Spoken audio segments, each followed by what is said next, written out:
पतिनी की आरती श्री राम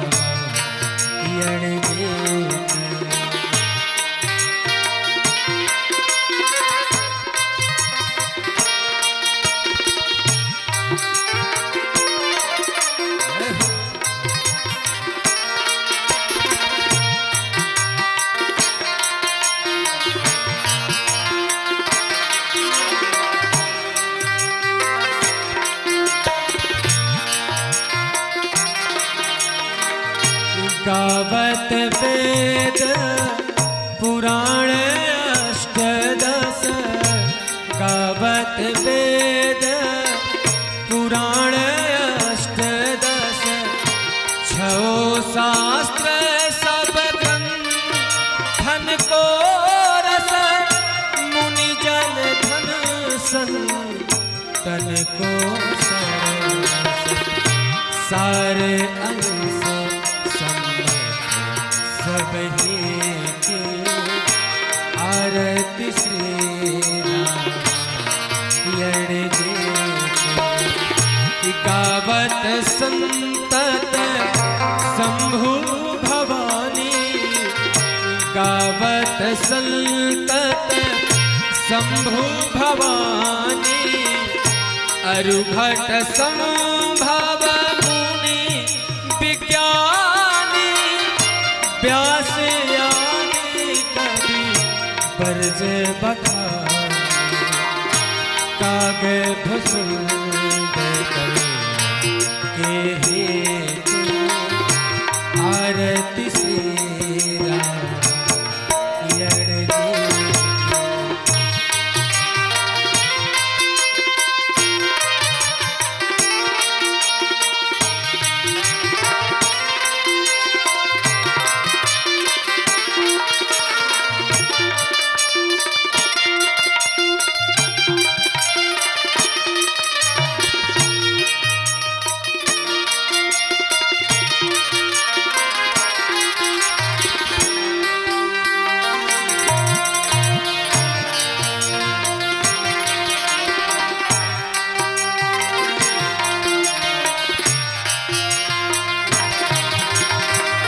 कलिमल हरनी विषय रस फीकी, कलिमल हरनी विषय रस फीकी, सुभग श्रृंगार मुकी जुबती की, दलन रोग भव भोरी अनेकी,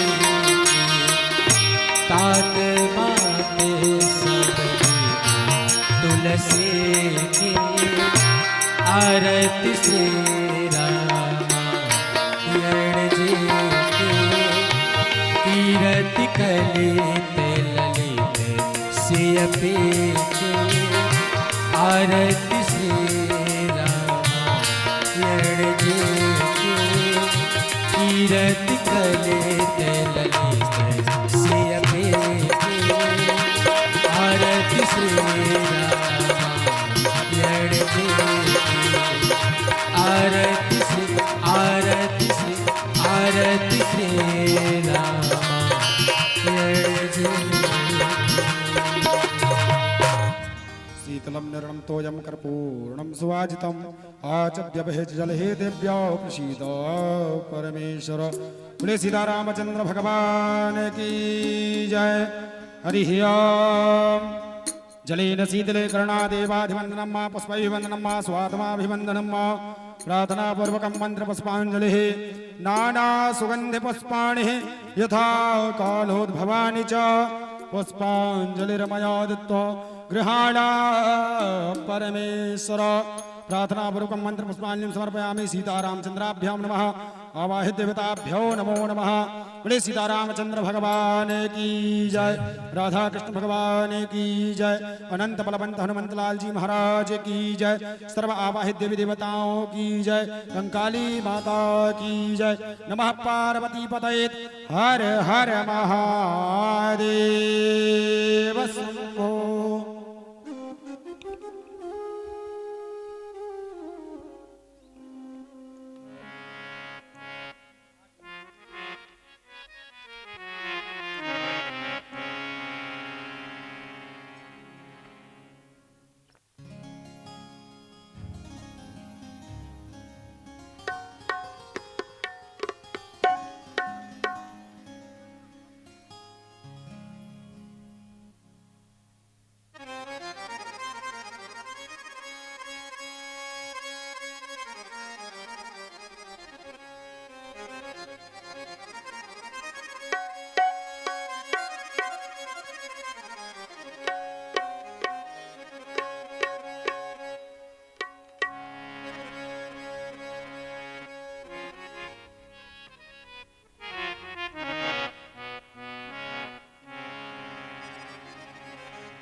चावल ऊपर मत फेंकिएगा, व्यासपीठ पर मत चढ़ाइए, सामने ही छोड़ दे जाइए। माताओं जो से भी आप निवेदन है, जो भी आप चावल पुष्प लेके आती हैं तो आप मंच के नीचे ही यहाँ पे व्यवस्था की गई है, तो वहीं पे आप छोड़ दीजिए। सभी से निवेदन है, जो भी माताएं आ रही हैं या फिर आ चुकी हैं, तो आप कृपया करके मंच पे व्यासपीठ पे चावल ना फेंकें।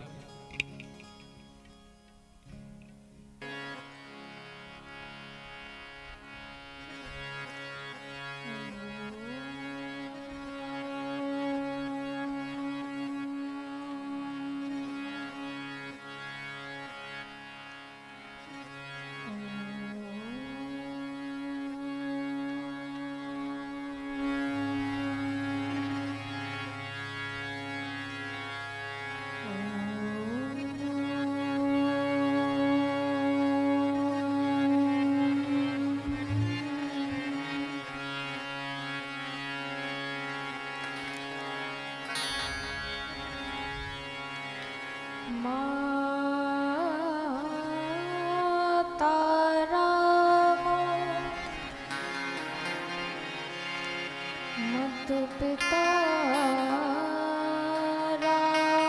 रामचन्द्रः स्वामी रामो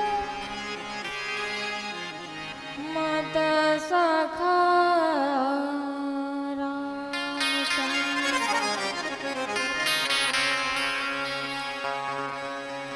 सर्वस्वं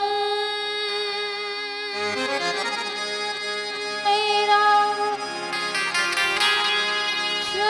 चन्द्रोदय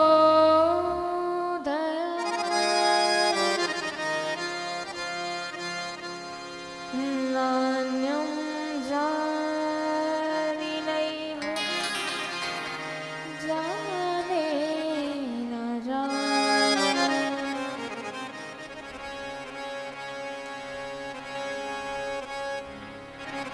वन्दे विदेह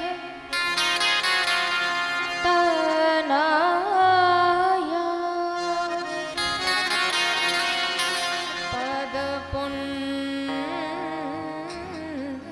पदपुण्डरीकं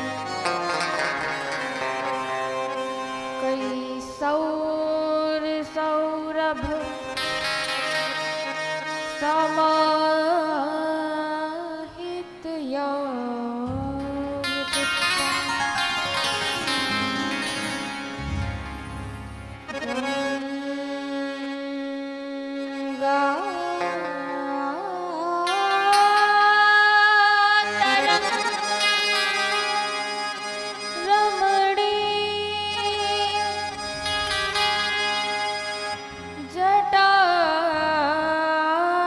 जटाकलापं गौरी निरन्तर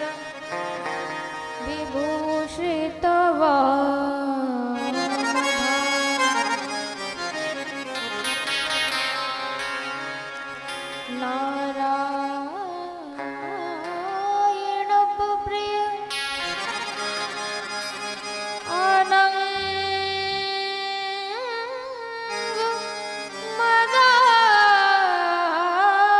मदापहार वाराणसी पुरपत भज विश्वनाथ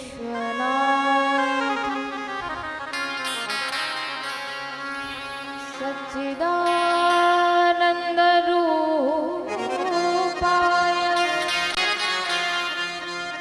विश्वोत्पत्त्यादिहेत तापत्रय विनाशाय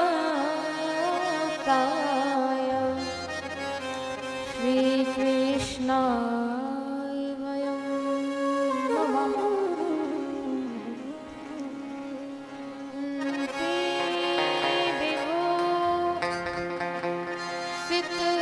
सिद्धकराय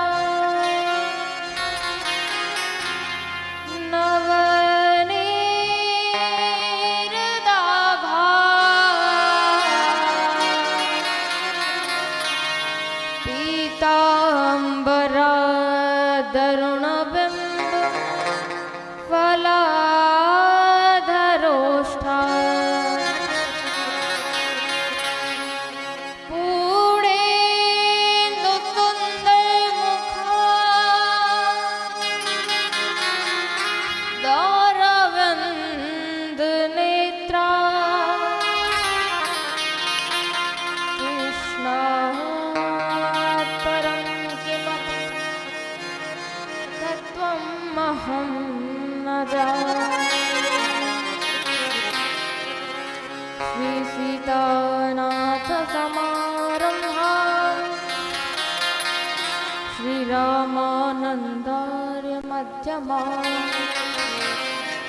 अस्मदाचार्यपर्यन्ता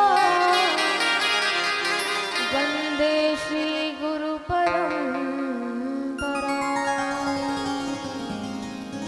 बंदहु श्री तुलसी के चरण, जिनकी हो जग काज। कलि समुद्र बूढ़त लख्यो, प्रगट्यो सप्त जहां। सिया राम कथा रस रसिक प्रभु, शंभुनाथ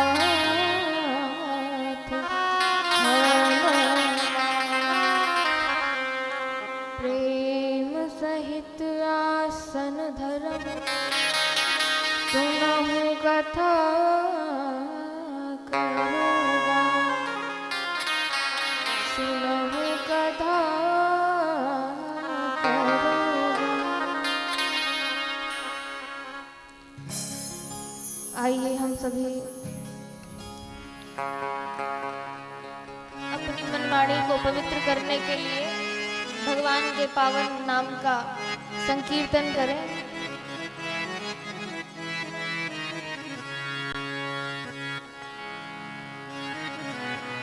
बोलिए राघवेंद्र सरकार की जय जय। हो।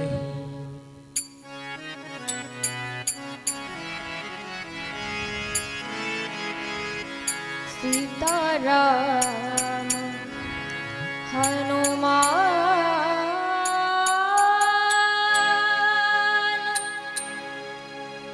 सीताराम हनुमान,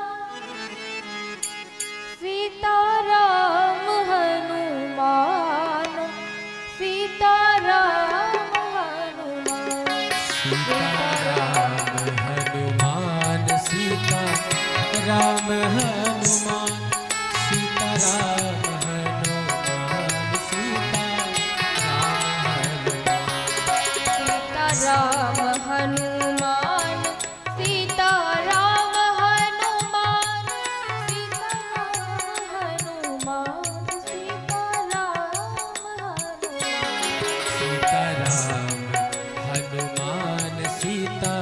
सीताराम हनुमान, सीताराम हनुमान, सीताराम हनुमान। हरि बोल।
राम हनुमान सीता राम हनुमान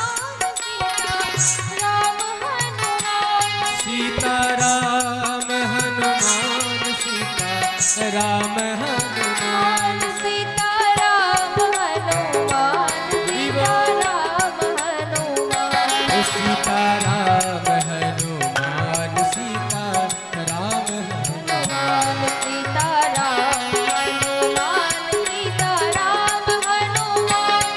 सीता राम हनुमान सीता राम हनुमान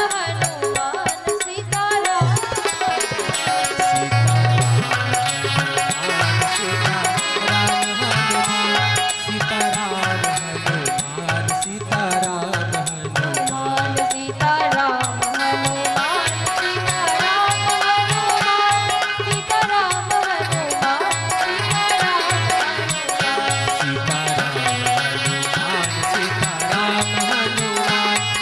राम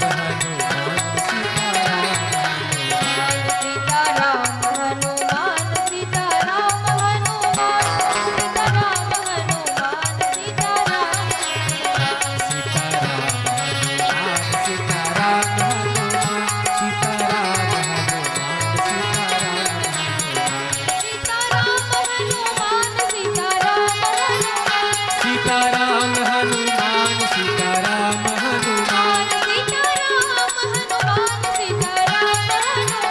सीता राम हनुमान सीता राम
अकारण करुणावरुणालय परात्पर ब्रह्म जगत नियंता जगदाधार श्री राघवेंद्र सरकार महाराज के चरणों में कोटि कोटि वंदन प्रणाम। परम आह्लादनीय शक्ति माँ पराम्बा भगवती श्री जानकी जी के चरणों में कोटि कोटि वंदन प्रणाम। श्री राम कथा के रस रसिक श्रोता आंजनेय नंदन हनुमंत लाल जी महाराज के चरणों में कोटि कोटि वंदन प्रणाम। श्रद्धा विश्वास स्वरूप भोलेनाथ माता पार्वती के चरणों में कोटि कोटि वंदन प्रणाम। गोस्वामी तुलसीदास जी महाराज के चरणों में कोटि सह प्रणाम। सदगुरुदेव भगवान के चरणों में कोटि सह प्रणाम। वेदव्यास जी महाराज के चरणों में कोटि कोटि वंदन प्रणाम। यहाँ पर उपस्थित माताएं बहनें बाल मंडली विप्र मंडली दादाजी यहाँ पर उपस्थित सभी के हृदय पटल में मेरे सर्वेश्वर विशेश्वर भगवान को मैं वंदन प्रणाम करती हूँ। श्री राम मैं सब जग जानी करहु प्रणाम जोरे जोग करहु प्रणाम जोरे जोग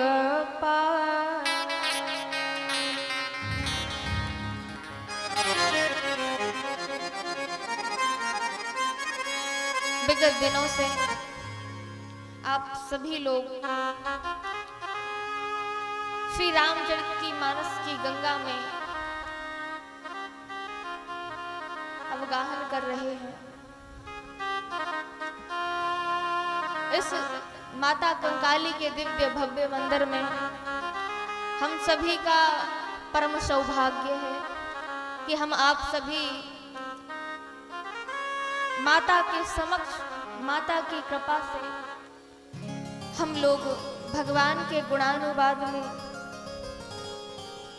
उनके सुंदर सुंदर प्रसंग को, चरित्र को श्रवण कर रहे हैं।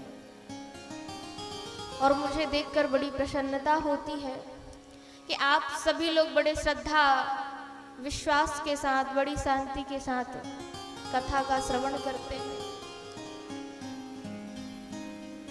कल हम आप सभी ने भगवान के वन गमन की लीला का प्रसंग सुना। भगवान कैसे वन गए, नगर निवासियों का कैसा प्रेम था, कैसा उमंग था कि राम जी राजा बनेंगे, राम जी राजा बनेंगे। पर षड्यंत्र रूपी मंथरा ने देखो कैसा कुचक्र रचा और माता कैकेयी की बुद्धि को पलट दिया। और उस परिणाम स्वरूप राम जी वन को चले गए। तो यह कथा प्रसंग हम आप सभी को संदेश देता है कि जो हमारी संस्कृति है, हमारी सभ्यता है, हमारे संस्कार हैं, हमारे विचार कब परिवर्तित होते हैं? जब हमारी संगति बुरी हो जाती है, हम कुसंग करने लगते हैं, अच्छे लोगों का संग नहीं करते, अच्छे लोगों की बातों का श्रवण नहीं करते, तो जो हमारा समय है, जो हमारा विचार है, वह परिवर्तन हो जाता है। और हमारा जो जीवन है ना, वह पतन की गर्त में गिरता चला जाता है, गिरता चला जाता है। और अंततो गत्वा हम अपने जीवन को जी नहीं पाते। ये जीवन अनमोल था। किसी ने बड़ी सुंदर बात कही कि ये जीवन अनमोल था, कौड़ी बदले जाए। इस अनमोल जीवन को हम व्यर्थ ही गवा देते हैं, दूसरे की निंदा में, दूसरे की बुराई में, दूसरे का धन देखकर और आदि आदि चीजों में हम अपने मन को, अपने चित्त को उसमें लगाए रहते हैं, संलग्न रहते हैं। और इस संसार में हम ऐसे रहते हैं कि हम संसार को कभी छोड़ के जाएंगे ही नहीं। हम संसार को कभी छोड़ के नहीं जाएंगे, ऐसे जीते हैं। अगर किसी ने अगर कह दिया कि भैया ये जो तेरा जीवन है ना, ये 2 दिन का मेला है, भजन करो, अगर कह दिया जाए तो वो सामने वाला व्यक्ति कहेगा अभी हमारी उम्र ही क्या है, उम्र हो जाने दो, भजन तो बुढ़ापे का विषय है, बुढ़ापे में भजन करेंगे। अरे भाई, तूने देखा है कि बुढ़ापा आएगा कि नहीं आएगा? क्या पता अगले क्षण मृत्यु हो जाए, 1 दिन बाद, 2 दिन बाद, 3 दिन बाद, और मृत्यु तो होनी ही होनी है। एक ना एक दिन हमारी श्वासा डोरी टूट जाएगी। परंतु जीते कैसे हैं हम यह विचार नहीं करते कि हमें एक दिन मरना है। बस धन को अर्जन करने में, अपनी यश कीर्ति को बढ़ाने में अपना सारा समय, अपना सारा जीवन लगा देते हैं। अपने घर में, अपने परिवार में सारा समय हम अपने घर, परिवार, धन दौलत के लिए सारा जीवन लगा देते हैं। परंतु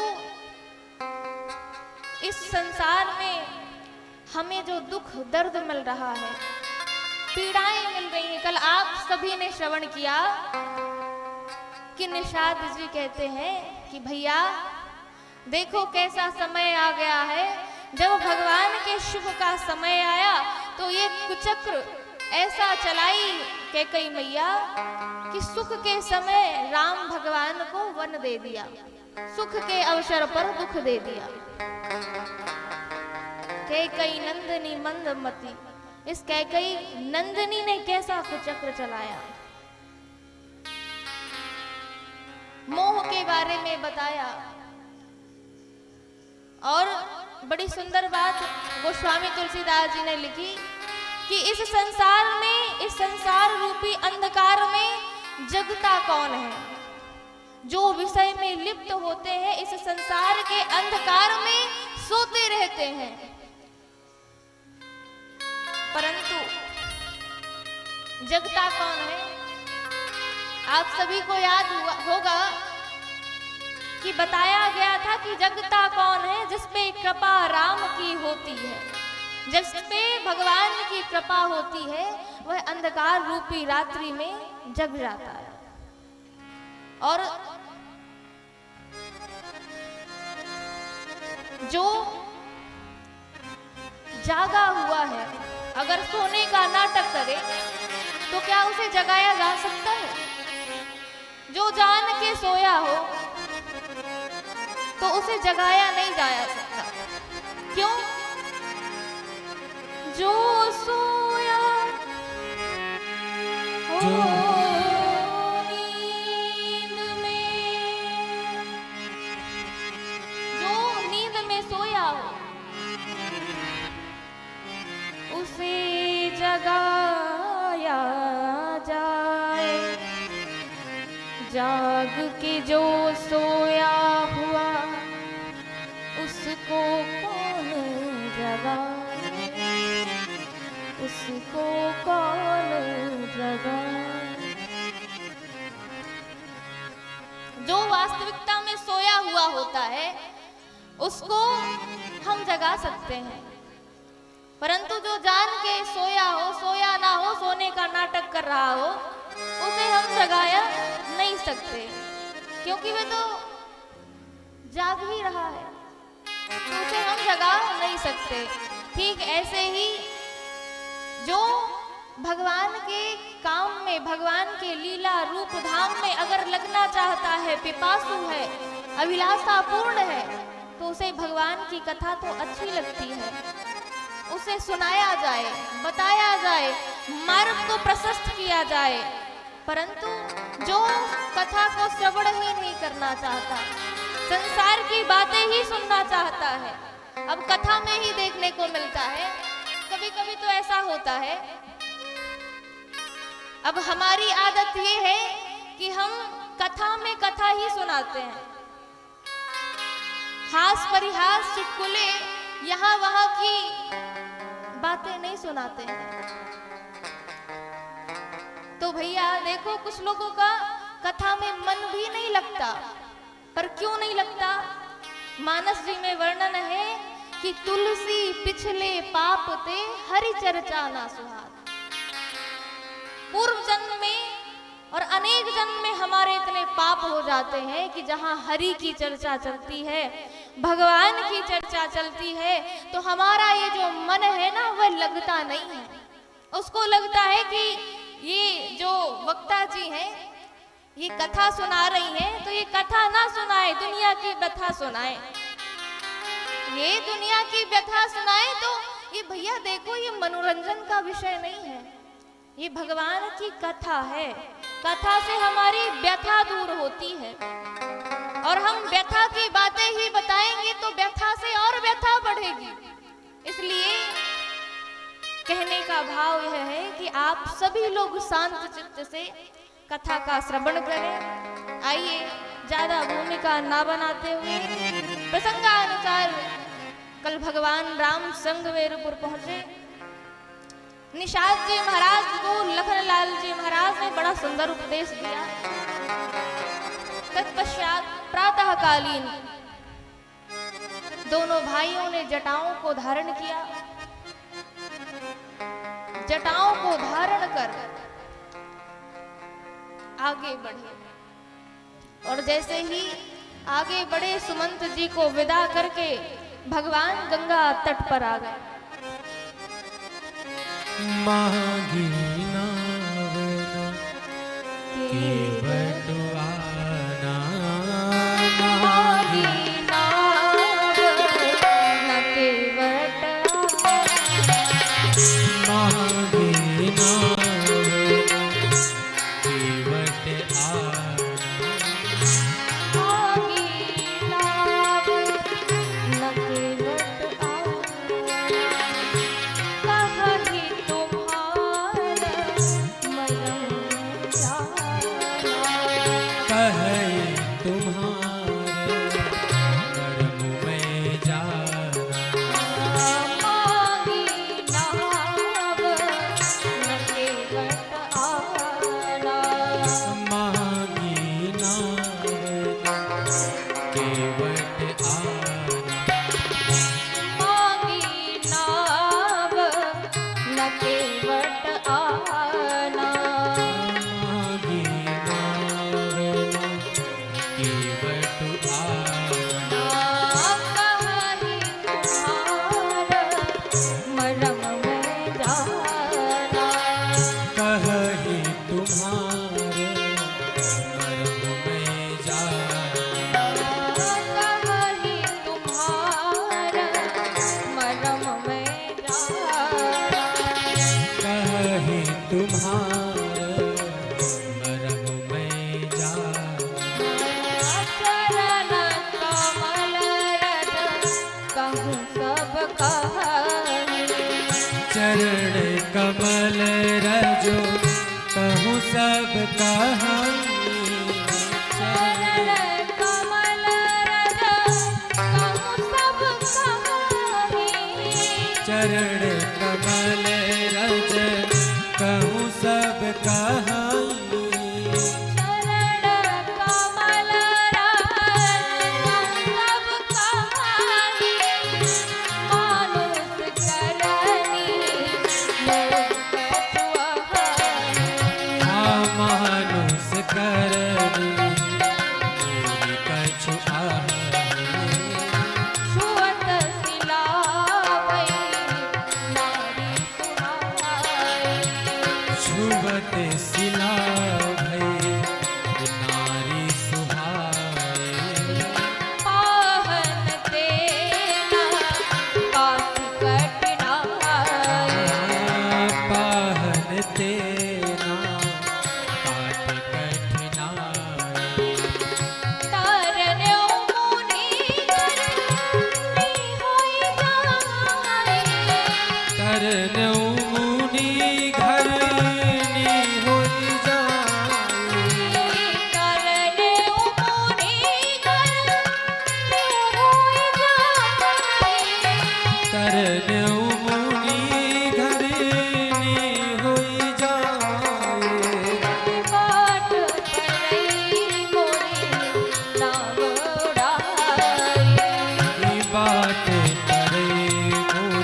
जैसे ही भगवान राघवेंद्र सरकार मैया भैया निषाद राज जी के सहित आए हैं गंगा तट पर,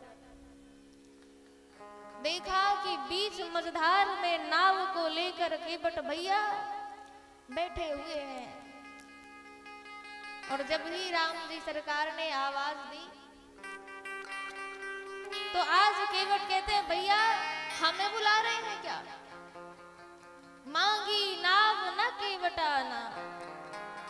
आज भगवान राम केवट से नाव तो मांग रहे हैं पर केवट आ नहीं रहे हैं। केवट मांगी नाव न केवट आना, केवट भैया आ नहीं रहे हैं। और दूसरा भाव यह कहता है कि मांगी नाव, मांगी न नाव और केवट आना।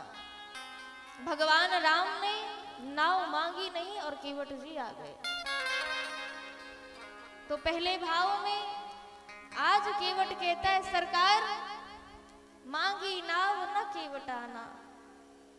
आप सरकार हम आने वाले नहीं हैं और आपको गंगा तट पर अपनी नाव में बिठाकर मैं आपको गंगा पार नहीं करूंगा। भगवान ने कहा क्यों नहीं करोगे? सरकार मुझे पता है कि आपके जो चरणों की रज है ना, मैंने सुना है कि आप मार्ग से जा रहे थे और आपने आपके गुरुदेव ने आप गुरुदेव के साथ जा रहे थे और आपने गुरुदेव से कहा पूछा मुनि शिला प्रभु देखी। गुरुदेव से कहा प्रभु यह बताइए कि ये शिला कैसी है, और उस शिला में आपने चरणों का स्पर्श कराया और वह शिला स्त्री बन गई। तरन्यू मुनि घर न्यू हुई जाई बाट परई मुरी नाव उड़ाई। सरकार देखिए यही मेरा रोजगार है, इसी से मेरे बच्चे पलते हैं, मेरी पत्नी पलती है। सरकार आप सोच रहे हैं कि ये जो मेरी नाव है ना, आप इसको स्त्री बनाना चाहते हैं। मुझे तो ऐसा लग रहा है कि आपने किसी मुनि बाबा को वचन दे के आए हैं, वादा करके आए हैं कि आपको भी पत्नी दूंगा, इसीलिए आप चाह रहे हैं कि मेरी नाव स्त्री बन जाए। मुझे तो ऐसा ही आभास हो रहा है। लखनलाल जी ने कहा अरे मार्ग में इतने सारे पत्थर, देखिए व्यासपीठ की ओर चावल ना फेंके। बोलिए राघवेंद्र सरकार की जय। जो भी माताएं आ रही हैं उनसे बारंबार विनती है, निवेदन है कि आप जो भी चावल पुष्प लेके आती है तो आप नीचे अर्पण कर दीजिए, ऊपर व्यास मंच पे ना फेंके। उनसे बार बार जो है निवेदन है, विनती है। तो आप चावल पुष्प लेके आए तो नीचे ही आप जो है अर्पण कर दें, ऊपर व्यास पीठ पे ना फेंके। बोलिए राघवेंद्र सरकार की जय। आज कहता है केवट सरकार मैं आपके मर्म को जानता हूं। लखनलाल जी ने कहा क्या मर्म को जानता है? केवट कहता है सरकार मैं भगवान के मर्म को जानता हूं। क्या मर्म को जानता है? तो केवट कहता है प्रभु मैं पूर्व जन्म का कछुआ था और क्षीर सागर में भगवान कृपा सिंधु करुणा वरुणालय, मैंने सोचा कि इन कृपा निधान का दर्शन कर लूं। तो मैं जब उनके पास गया ना तो क्या देखा कि लक्ष्मी जी भगवान के पैरों को चाप रही थी, दबा रही थी, सेवा कर रही थी। और जो शेष नाग है वह क्या कर रहे थे? भगवान की रक्षा में खड़े हुए थे, सेवा में तत्पर थे। अब मैंने सोचा कि मैं जाकर चरणामृत ले लूं भगवान का। तो माँ लक्ष्मी जब पंखा चल रही थी, पैरों को दबा रही थी, तो पंखे से उन्होंने मुझे हटा दिया और मैं जाकर दूर गिरा। मैं रोने लगा, परंतु फिर भी हताश निराश होकर विचार किया कोई बात नहीं, भगवान का चरणामृत नहीं मिला तो कोई बात नहीं, भगवान के मुखार बिंदु को तो देख ही सकता हूँ। और जब मैं नजदीक गया, निकट गया, पास में गया, तो शेष नाग ने फुफकार मारी और मैं जाकर दूर गिरा। और मैं रोने लगा, चीत्कार करने लगा। और जब चीख कर सीने को पीट कर रोने लगा तो नारद जी महाराज ने कहा, नारद जी महाराज को बड़ी दया आई। नारद जी महाराज ने पूछा कि तुम रो क्यों रहे हो? तो नारद जी से कछुआ कहता है, प्रभु देखिए लगता है भगवान की सेवा का ठेका इन दोनों ने लिया है, ना हमें ये चरणोदक लेने दे रहे हैं और ना ये हमें दर्शन करने दे रहे हैं। लगता है सेवा का ठेका इन दोनों ने ही ले रखा है।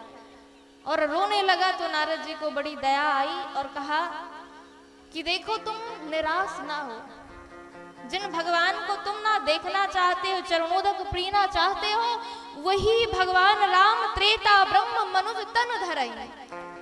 त्रेता में तुम्हारे घाट आएंगे और तुम जो चाहो जैसा चाहो उनसे स्नेह प्रेम की बातें कर सकते हो, उनके चरणों को पखार सकते हो। इसलिए आज केवट कहता है कि कहाई तुम्हार मरम में जाना।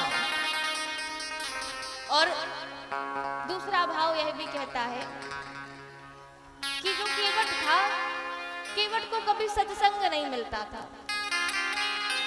एक बार की बात है कि वह गलियों से जा रहा था, उसके कानों में झनक पड़ी कि कथा हो रही है। उसने विचार किया कि कभी मैंने सत्संग तो किया नहीं, तो क्यों ना कुछ क्षणों के लिए मैं सत्संग सुन लूं।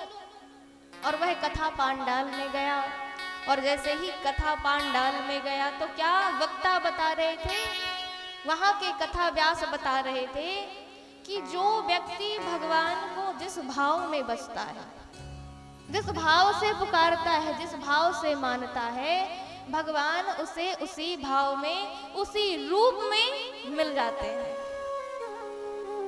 अब केवट जी महाराज एक दिन गंगा नदी के किनारे गए और मछली पकड़ रहे थे। विचार करने लगे कि क्यों ना ऐसा हो कि जो कथा व्यास ने बताया था कि भगवान जब चाहो जैसे चाहो, बस उसमें प्रेम होना चाहिए। हमारे मन में, हमारे हृदय में भगवान के प्रति प्रेम हो। अगर प्रेम है तो आप उस प्रेम से भगवान को जैसा चाहो वैसे ही प्रकट कर सकते हो। तो अब यहाँ पर केवट जी महाराज विचार करने लगे।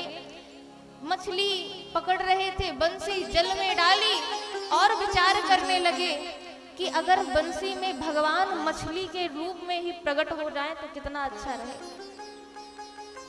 मछली के रूप में ही हमें दर्शन दे दे तो मैं तो सौभाग्यशाली हो जाऊंगा।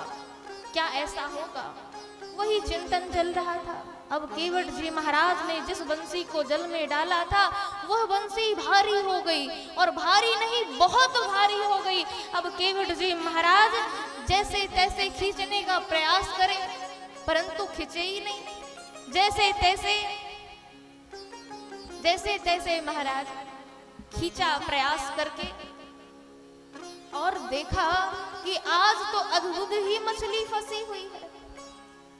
आज अद्भुत ही मछली फंसी हुई है कि मछली के चार हाथ पैर, शंख चक्र गदा, ये सारी चीज लिए हुए जब ही केवट ने देखा तो वह तो अवाक रह गया। भगवान के सुंदर मुखार विंद को देखकर आज वह घायल हो गया और वह रूप को निहार ही रहा था। उसी समय एक प्रकाश जागृत हुआ, प्रकाश फैल गया, एक बिजली सी चमकी और भगवान अंतर ध्यान हो गए वहां से।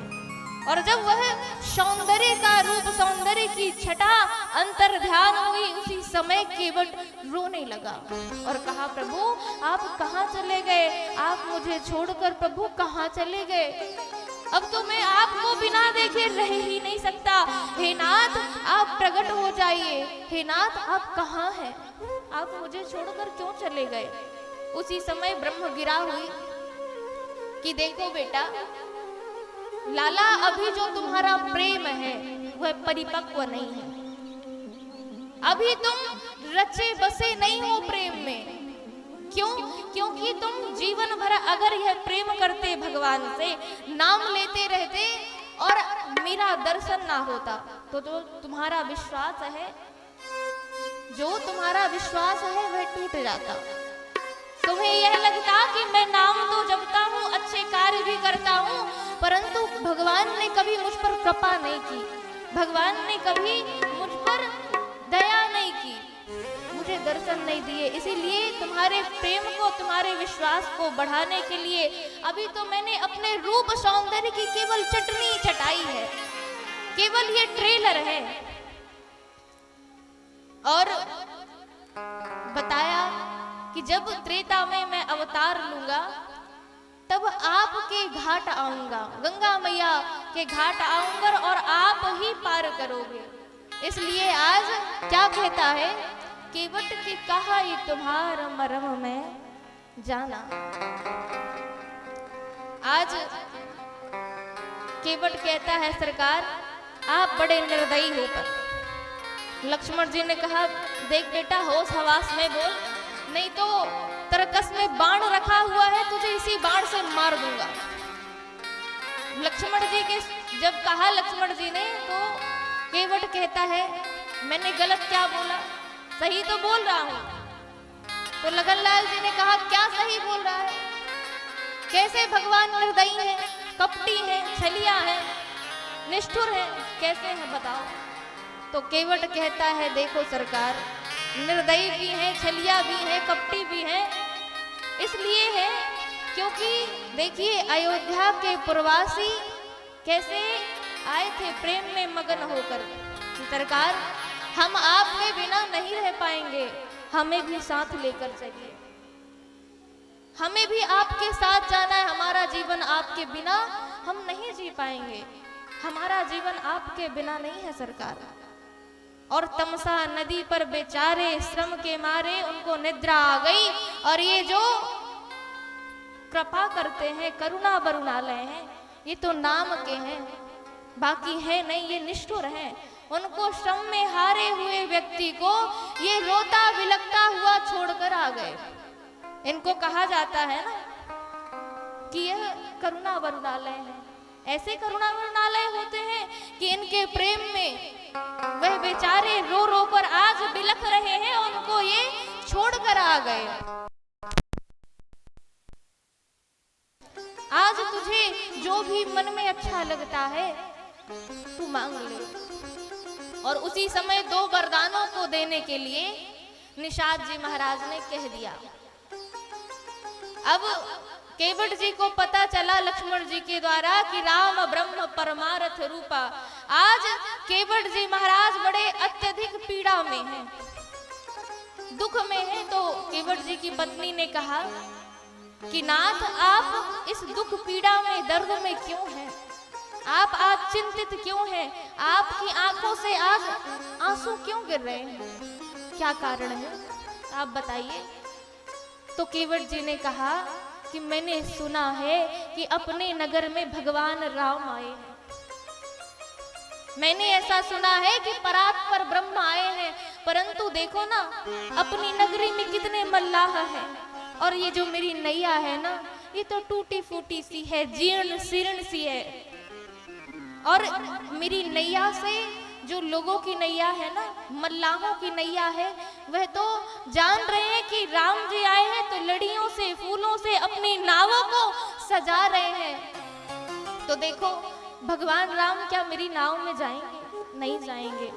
आज मैं इसीलिए दुख हूं कि भगवान राम मेरी नाव में नहीं जाएंगे। इतनी सुंदर सुंदर नावों को छोड़कर इस टूटी फूटी नैया में गंगा पार करेंगे, इसलिए मैं दुखित हूं देवी। तो उन देवी जी ने कहा, केवट जी की पत्नी ने कहा कि आपको जो ये पीड़ा है ना, तो मैं एक बात बताऊं आपको कि भगवान किसी के धन दौलत से और साधना से, भगवान किसी के साधन से प्रसन्न नहीं होते। और आपको स्मरण होगा कि आपने एक बार की बात है कि आपने निषाद जी के प्राणों को बचाया था और उन्होंने कहा था कि वरदान मांगो। तो वो वरदान दो थे, वो थाती स्वरूप आज भी रखे हैं। तो आप जाइए और निषाद जी से उन वरदानों को मांग लीजिए। अब निषाद जी महाराज जैसे केवट जी महाराज निषाद जी के पास गए और प्रणाम किया। निषाद जी से कहते हैं केवट जी कि महाराज आप हमको पहचाने, हम कौन हैं? तो निषाद जी कहते हैं हाँ हाँ तुम वही केवट हो ना जिसने मेरे प्राणों की रक्षा की, तुम तो वही केवट हो ना। आओ केवट, आओ आओ। और बिठाया। हाँ सरकार, हम वही केवट हैं और मैं आपसे कुछ मांगना चाहता हूं। आपको कुछ याद है, आपको स्मरण है, जब मैंने आपके प्राणों की रक्षा की उस समय आपने कहा था कि वरदान मांगो, और वरदान मांगो तो आपने कहा था आप 2 वरदान मांग लो। तो आज भी वह 2 वरदान आपके पास हैं। यद्यपि सरकार मैं मांगता नहीं, परंतु आज ऐसी परिस्थिति, ऐसी दशा आ चुकी है मेरी कि मुझे मजबूरन ना चाहते हुए भी ये जो 2 वरदान है ना, मैं आपसे मांग रहा हूं। निषाद जी कहते भैया देख, ये तो सुख का अवसर है, मेरे भगवान इस नगर में आए हुए हैं, तुझे जो मांगना हो 2 नहीं 3 मांग ले, तुझे जो मांगना हो तू मांग ले। आज निषाद जी से केवट कहते हैं सरकार मैं आपसे ये मांगना चाहता हूं, मेरा पहला वरदान ये कहता है कि मैं जब भगवान राम से अटपटे वचनों को कहूंगा ना, बात करूंगा, तो आप बीच में मत बोलना, आप बीच में मत बोलना। और जैसे ही इस बात को निषाद जी महाराज ने सुना, स्तब्ध रह गए। और केवट कहते हैं सरकार मेरा दूसरा वरदान ये कहता है कि जो हमारे नगर में ना अनेक मल्लाह हैं और सबकी कितनी सुंदर सुंदर नावें हैं, और सरकार मैंने देखा है कि सभी लड़ियां लगा रहे हैं, पुष्प लगा रहे हैं, अपनी नावों को सुंदर सुंदर बना रहे हैं ताकि राम जी उसमें बैठकर गंगा तट को, गंगा देव नदी गंगा को पार कर ले। तो प्रभु मैं आपसे प्रार्थना करता हूँ, हाथ जोड़कर यह मांगता हूँ कि आप अपने नगर में ढिंढोरा पिटवा दीजिए कि जब राम जी गंगा तट पर आए तो कोई भी मल्लाह अपनी नाव को लेकर गंगा तट पर ना आए। आज इस बात को सुनकर निषाद जी महाराज के आंखों में नेत्रों में जल भर आया कि धन्य है यह केवट। इसीलिए निषाद जी वहां तो है पर केवट ना जाने क्या क्या बातें करता है, पर निषाद जी महाराज वहां पर मौन खड़े हैं, कुछ कह नहीं रहे हैं।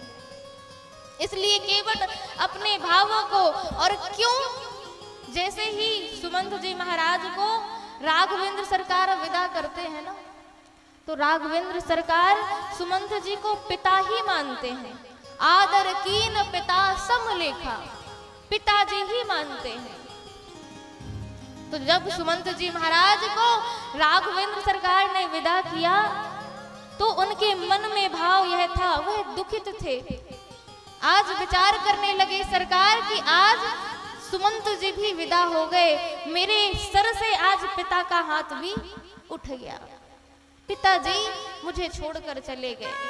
और इतना रोए सरकार, इतना राम जी सरकार रोए हैं कि उनके कपोलों में रेखाएं पड़ गईं, आंसुओं की धाराएं रेखाएं पड़ गईं।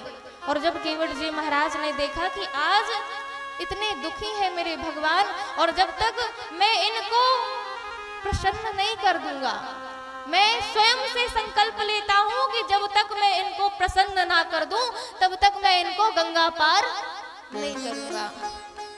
आज वही प्रयास केवट कर रहा है, इसीलिए कहता है कि कहाई तुम्हारा मरम में जाना। सरकार अगर आपको लगता है कि आप गंगा पार जाना चाहते हैं तो आप अपने पैरों को धुलवा लीजिए, और पैरों को नहीं धुलवाना चाहते तो यहीं आप खड़े रहिए, क्योंकि मुझे इतना टाइम तो है नहीं, और लोग भी गंगा पार होना चाहते हैं। तो सरकार कहते हैं, लक्ष्मण जी कहते हैं भैया तुझे पार करना है कि नहीं करना? तो लक्ष्मण जी से कहते हैं केवट जी पार तो करना है, पर कब करूंगा? जब करूंगा जब आपके भैया पैर धुला लेंगे तब मैं पार करूंगा, और नहीं तो सरकार आप खड़े रहिए, मैं पार नहीं करूंगा। पद कमल धोई चढ़ाई नावना नाथ उतराई जा।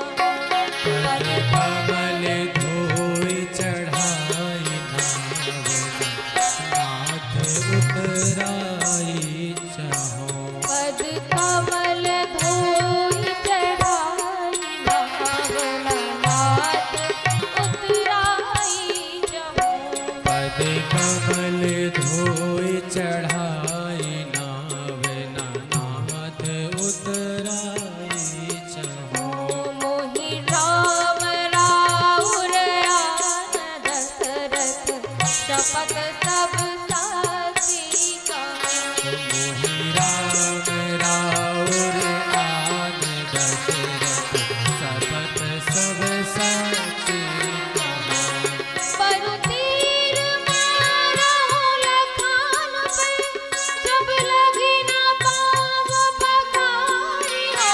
बरु तीर मारहु लखनु जय, जब लगी न पाँव पखारी हो। परु तीर मारहु लखान पे, जब लगी न पाँव पखारी हो। बरु तीर मारहु लखनु पे, जब लगी न पाँव पखारी हो। तब लगी न तुलसीदास नाथ के माल पार उतारी हो। तब लगी न तुलसीदास नाथ कृपाल पारो तारी हो। तब लगी न तुलसीदास नाथ के माल पार उतारी हो। तब लगी न तुलसीदास पारो तारी हो।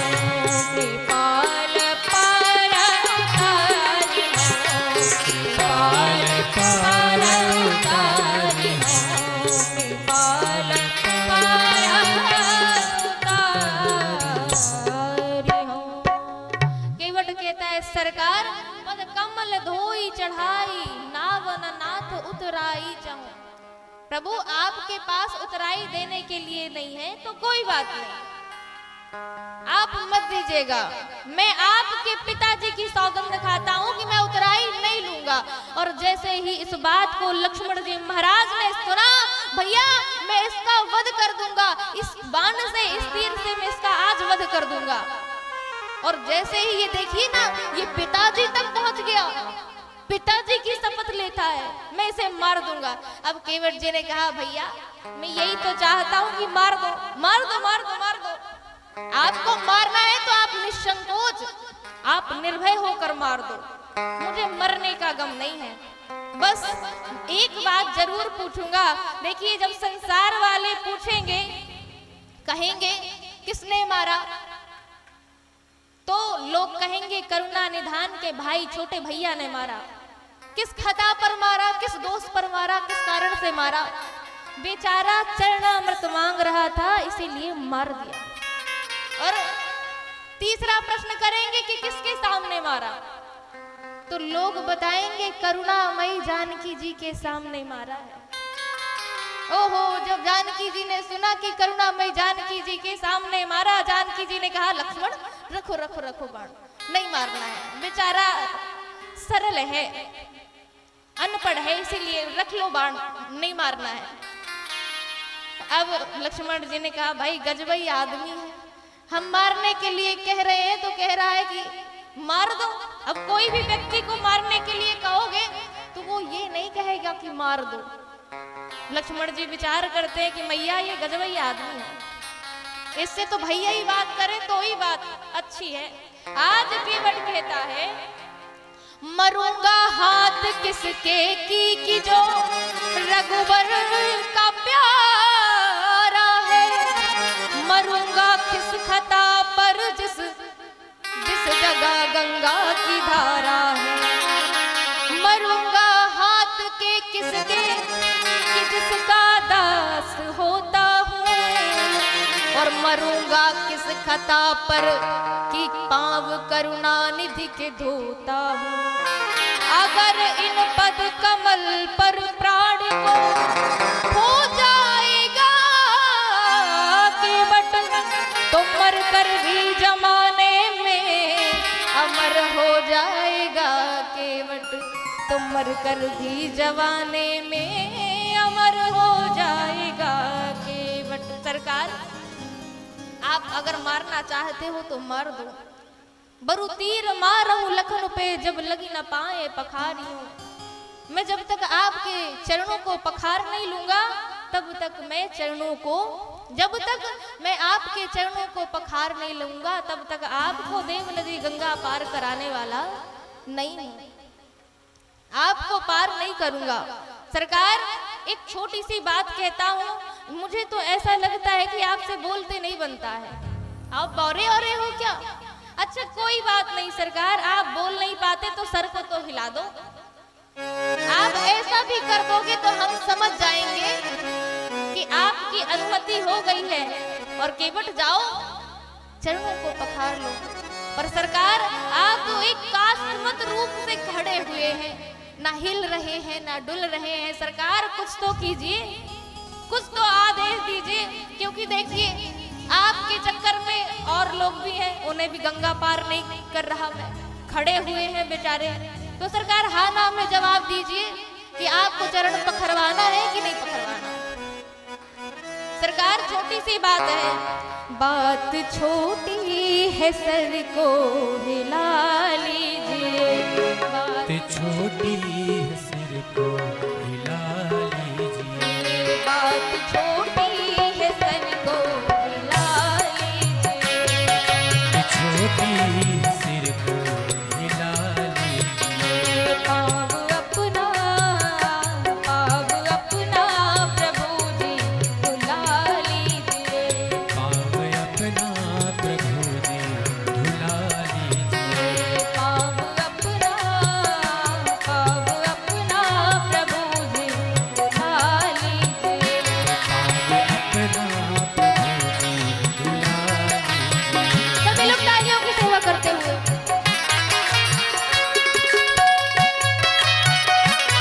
हरि बोल।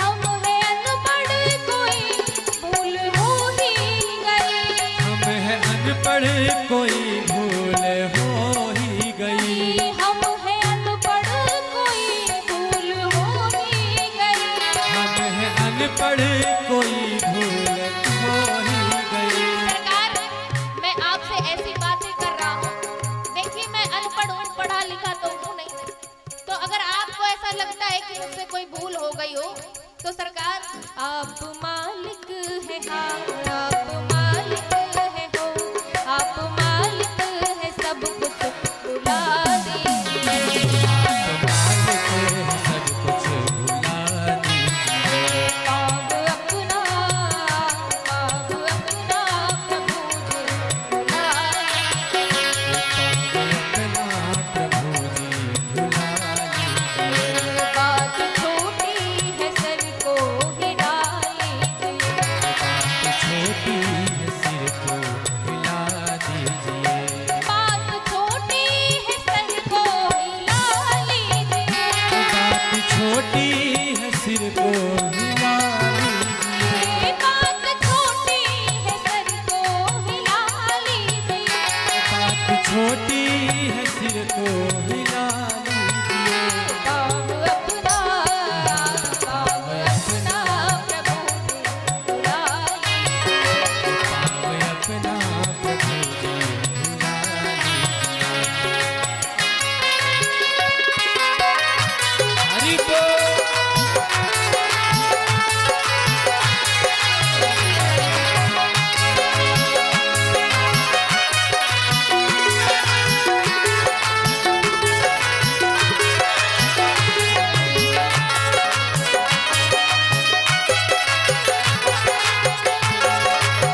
गैर मल्लाह आएगा हरगिज़ नहीं, गैर मल्लाह आएगा हरगिज़ नहीं, गैर मल्लाह आएगा हरगिज़ नहीं, गैर मल्लाह आएगा हरगिज़ नहीं। नाम लेकर किसी को बुला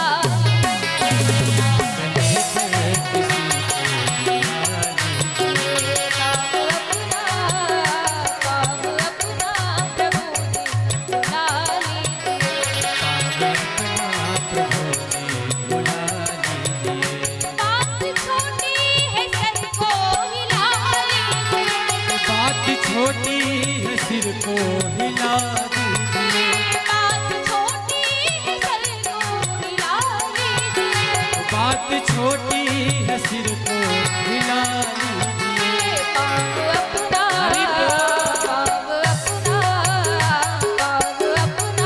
प्रभु जी बुला लीजिए, अपना प्रभु जी बुला लीजिए।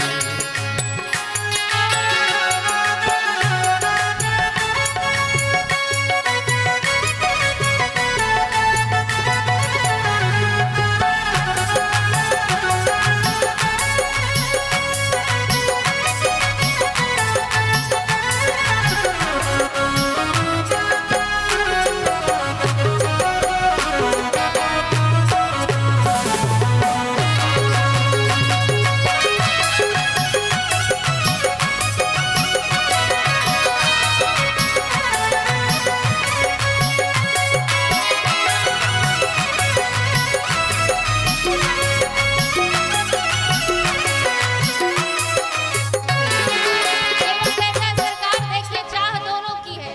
आपको पार जाना है और मुझे पार करूंगा तो आप क्या देंगे? उतराई देंगे, जिससे मेरे बाल बच्चे पलते हैं सरकार। यही तो मेरा रोजगार है, और तो कोई रोजगार है नहीं सरकार। तो आप क्या करेंगे?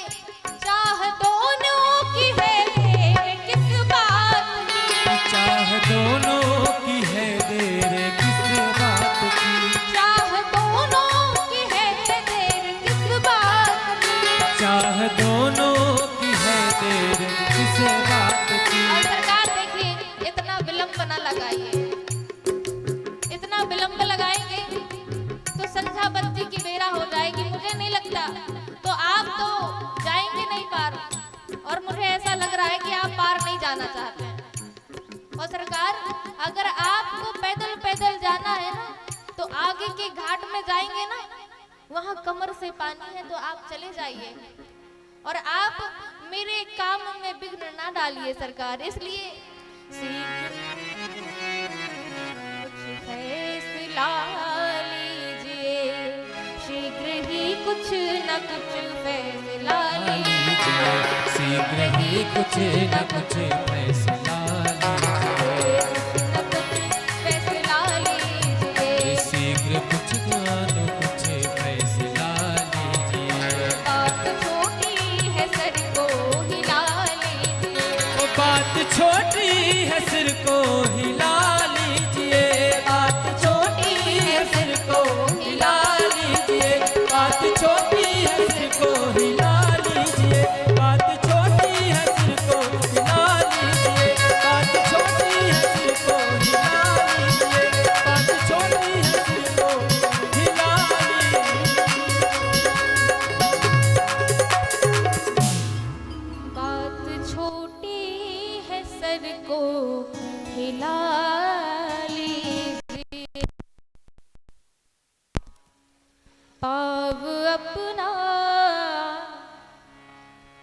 पाव अपना प्रभु जी धुला लीजिए।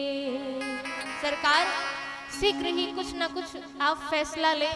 आपको चरण पखरवाने हैं, धुलवाने हैं, नहीं धुलवाने हैं, क्योंकि बिना पैरों को पखारे आपको गंगा पार करने वाला नहीं हूं। तो शीघ्र ही जवाब दीजिए, अपने सर को हिलाइए और हम आपका रुख पाकर हम जल्दी से कठौता लेकर आएंगे और आपके पैरों को पखार देंगे सरकार। अब राघवेंद्र सरकार कीपुट जी के ऐसे अटपटे वचनों वचनों को सुनकर सुनी के वट के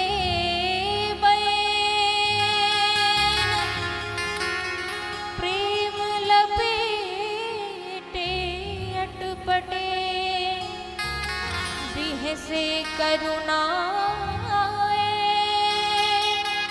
चितई जानकी लखन तना, चितई जानकी लखन तना। आज राघवेंद्र सरकार केवट के अटपटे वचनों को सुनकर जानकी जी की तरफ, लक्ष्मण जी की तरफ राघवेंद्र सरकार मुस्कुराने लगते हैं और केवट से कहते हैं, कृपा सिंधु बोले मुस्काए कोई कर जेहि तब नाम न जाए। कृपा सिंधु बोले मुस्काए तब नाम न जाए। बेगियानु जल पाए पखारो होत विलंब उतारनि बेगियानु जल पाय पखारो होते विलंब उतारनि कृपा सिंधु बोले मुस्काई, कृपा सिंधु बोले मुस्काए सोई कर देहि जब नाम न जाए। बेगियानु जल पाए पखारो होत विलंब उतारनि होत विलंब उतारनि पारो होत विलंब उतारनि पारो। मुस्कुरा कर केवट जी से राघवेंद्र सरकार कहते हैं कि सोई कर जही तब नाव न जाई। कृपा सिंधु बोले मुस्काए, मुस्कुरा कर कहते हैं जिससे तुम वही काम करो कि भैया जिससे तुम्हारी नाव सुरक्षित रहे, वही करो। केवट जी कहते हैं सरकार, मैंने आपसे पहले ही कह चुका हूं मैं पढ़ा लिखा नहीं हूं, ये सोई करे जेही तब क्या क्या करूं आप स्पष्ट बोलिए ना कि केवट जाओ और जाकर मेरे पैर पखार लो। ये क्या है कि सोई कर वही करो, ये मुझसे नहीं, ये सरकार ये कह क्या रहे हैं आप? मुझे मेरी बुद्धि बावली है, मुझे ये सब समझ नहीं आता। सीधा सीधा बोलिए केवट जाओ और गंगा जल से पैर पखार लो। तब राघवेंद्र सरकार मुस्कुरा कर कहते, बेगियानु जल पाई पखारू और होत विलंब उतारहि पार। अच्छा भैया केवट, हमें बहुत ही विलंब हो रहा है, तुम जाओ और जाकर हमारे पैरों को पखार लो। अब केवट जी महाराज देखिए, जासु नाम सुमिरत एक बारा उतरहि नर भव सिंधु अपारा।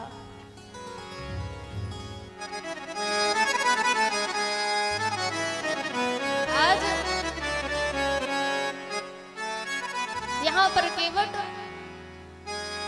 जासु नाम सुमिरत एक बारा उतरहि भव नर सिंधु अपारा।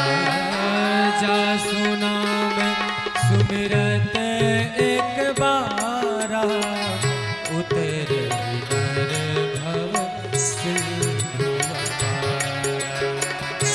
जासु नाम सुमिरत एक बारा उतरहि नर भव सिंधु अपारा। जासु नाम सुमिरत एक बारा उतरहि नर भव सिंधु अपारा।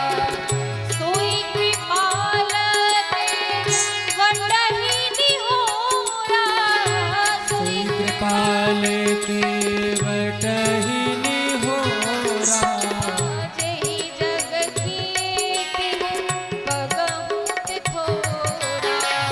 जेहि जग कीर्ति हो पगहु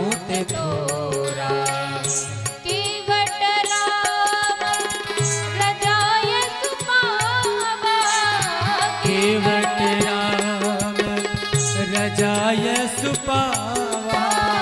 पानी कटवता भरी लैया,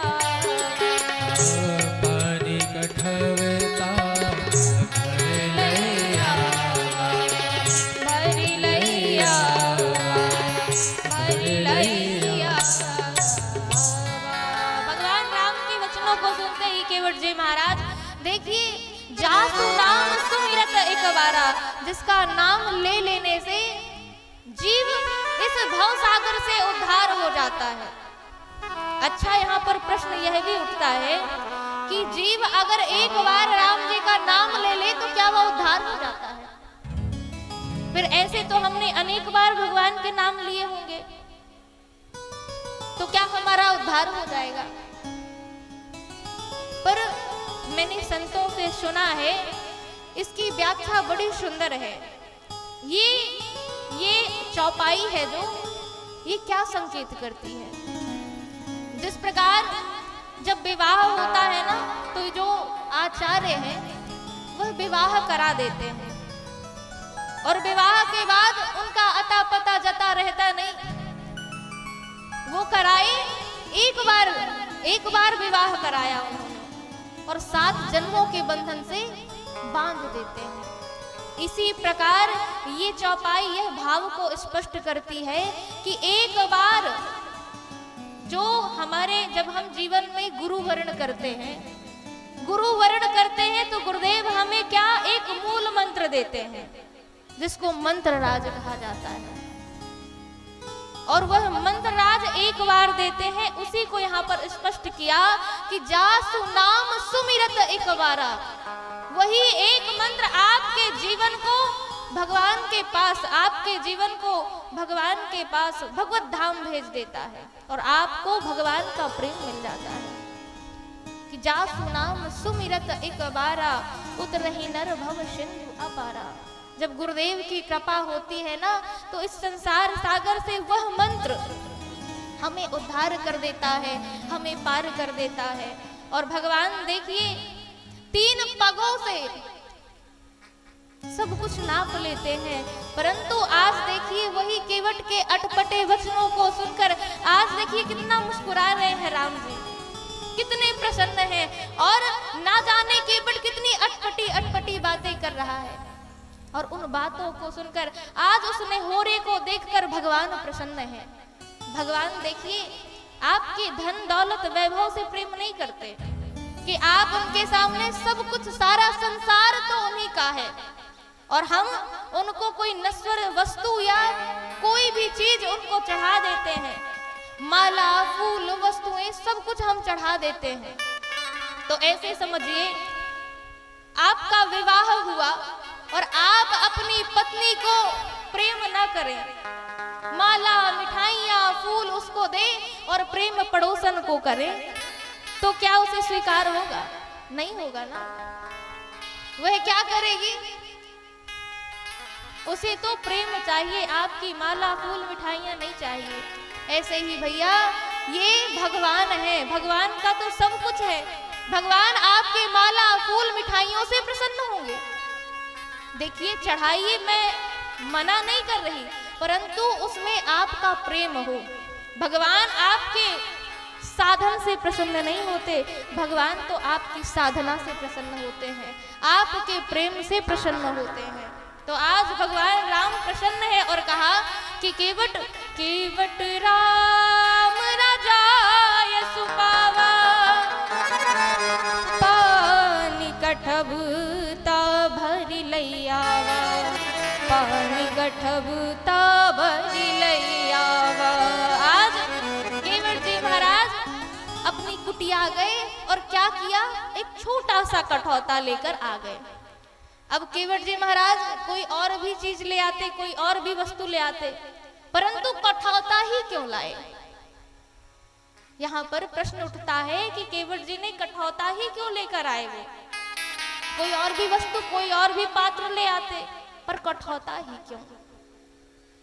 ऐसा संत बतलाते हैं कि ये जो केवट जी महाराज कठौता लेकर आए ना, देखिए ये जो वृक्ष है, वृक्ष देखिए गंधर्व श्राप से वृक्ष बना, गंधर्व श्राप से वृक्ष बना और वृक्ष से ही लकड़ी बनी और लकड़ी की क्या बनी? नाव बनी। और नाव जिस वस्तु की बनी है, जिस लकड़ी की बनी है, उसी का कठौता बना, उसी का कठौता बना। तो आज केवट मानो यह संकेत देता है कि भगवान देखिए ये जो कठौता है, जब नाव में पानी चला जाता है और नाव डूबने की कगार में चली जाती है, तो ये कठौता क्या करता है? पानी उलीसता है और नाव को डूबने से बचाता है। और सरकार आपको मैं नाव में चरण धोकर तो चढ़ा लूंगा, परंतु आज इसकी मैं मदद नहीं लूंगा, तो आज ये मुझे कृतज्ञ मानेगा, कृतज्ञ नहीं। तो सरकार मैं कृतज्ञ हूँ, कृतज्ञ नहीं, मैं इसका उपकारी हूँ, ऋणी हूँ। आज वह कठौता कहेगा, वाह केवट, तूने अपनी नाव को तो उद्धार करवा लिया। जब तेरी नाव डूब रही थी तो मैंने ही उस पानी को उलीच कर और तेरी नाव को बचाई, परंतु आज देख मैं पड़ा पड़ा भगवान के चरणों को निहारता रहा, पर तूने मुझसे मदद नहीं ली। जब तुझे विपत्ति, तेरी नाव को विपत्ति पड़ी, तो तूने मेरी मदद ली, परंतु आज भगवान को, राम को मैं देखता रहा, निहारता रहा, पर तूने क्या किया? तो सरकार मैं कृतज्ञ हूँ, कृतज्ञ नहीं हूँ। आज इसीलिए केवट जी महाराज कठौता लेकर आए हैं। और मानो दूसरा भाव यह भी कहता है कि भगवान देखिए सोने की हो, आपका जो कठौता है वह सोने का हो, चांदी का हो, मणि का हो, मणि जटित रत्न का हो, परंतु भगवान आपके सोना चांदी मणियों से प्रसन्न नहीं होते। भगवान को क्या प्रिय है? राम ही केवल प्रेम प्यारा,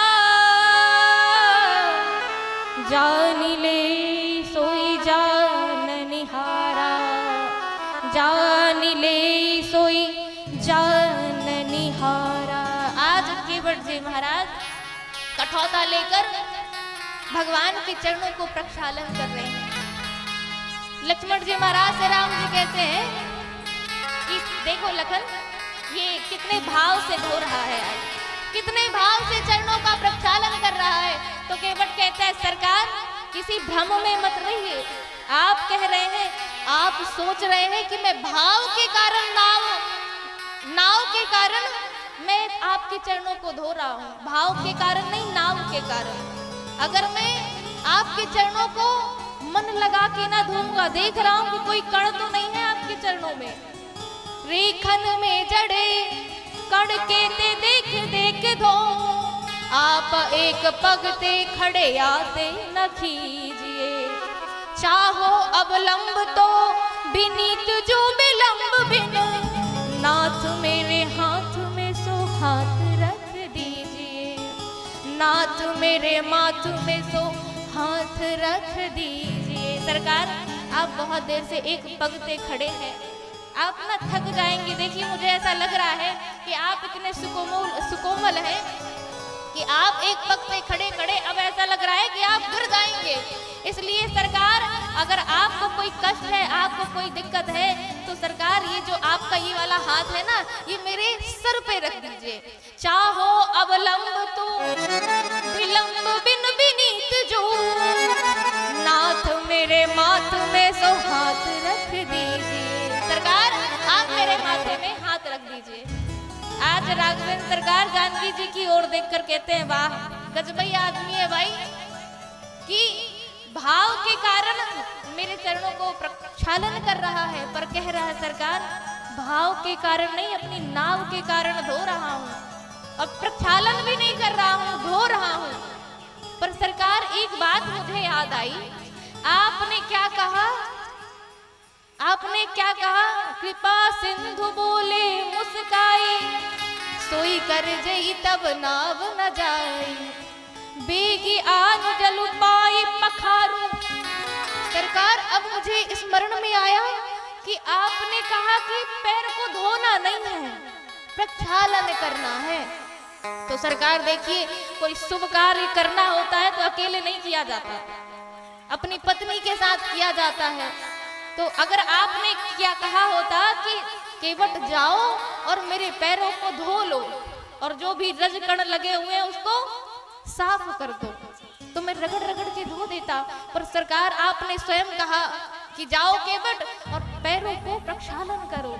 तो सरकार आप यहीं पे ठहरिए, हम अपनी पत्नी जी को, देवी जी को लेकर आते हैं, फिर प्रक्षालन करेंगे। अब देवी जी को लेने गए। अब देवी जी आई और दोनों ने प्रेम से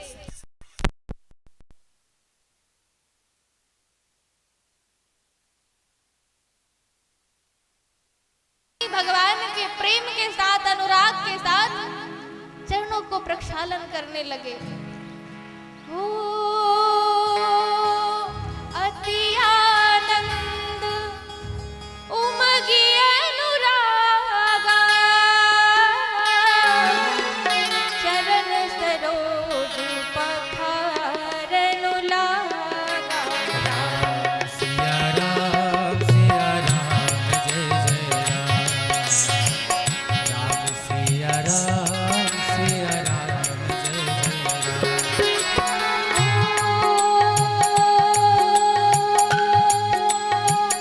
अति आनंद उमगी अनुरागा, चरण सरोज पखारनु लागा। राम सिया राम जय जय राम सिया राम जय जय राम। परसी सुगण तुल सकल सिहाही, एहि सम पुण्य पुंज को नाहि। राम सिया राम जय जय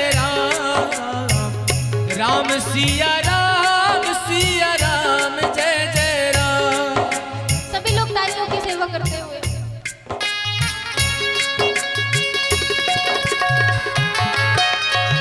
हरि बोल।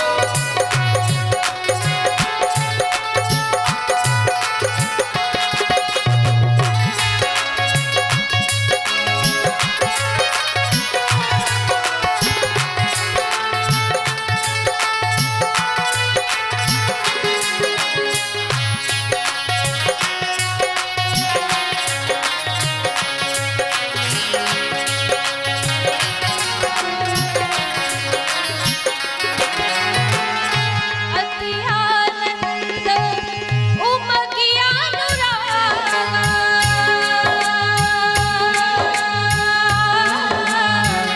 चरण सरोज पखारनु लागा। राम सिया राम जय जय राम सिया राम जय जय राम सिया राम जय जय राम सिया राम जय जय।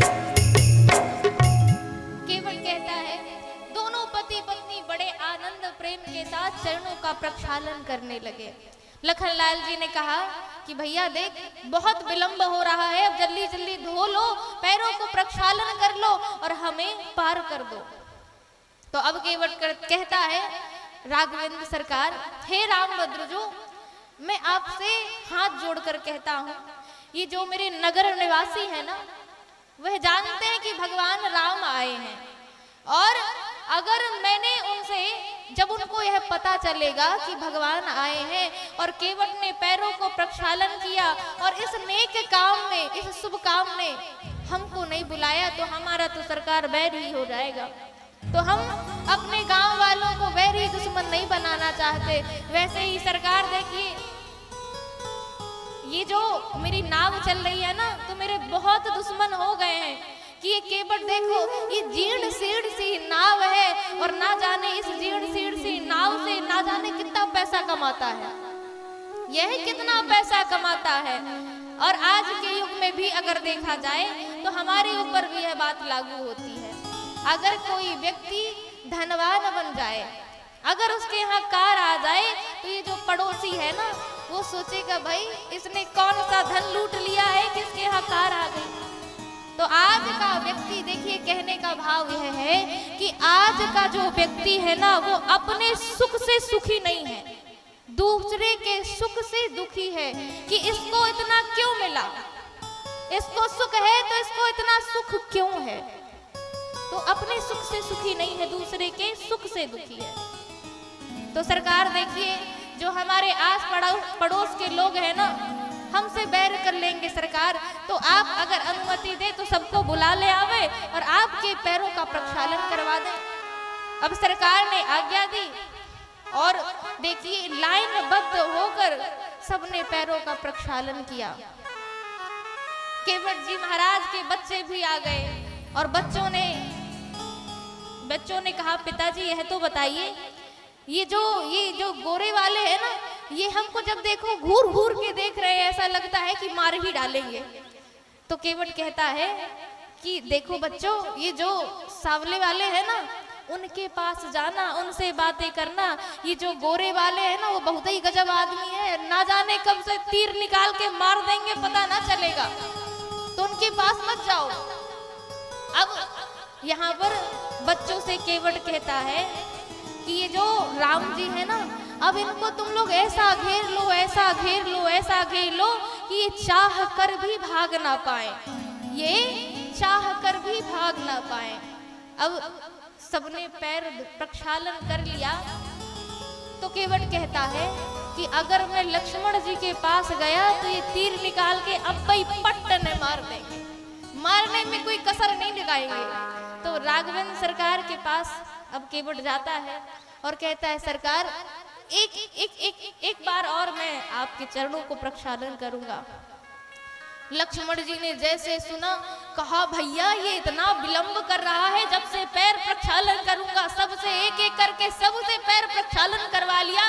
अब भाई तेरा कौन बचा है कि तू अब बार बार एक बार और एक बार और एक बार और एक बार और, ये तेरा एक तो समाप्त ही नहीं हो रहा, ये तेरा एक बार बना ही है।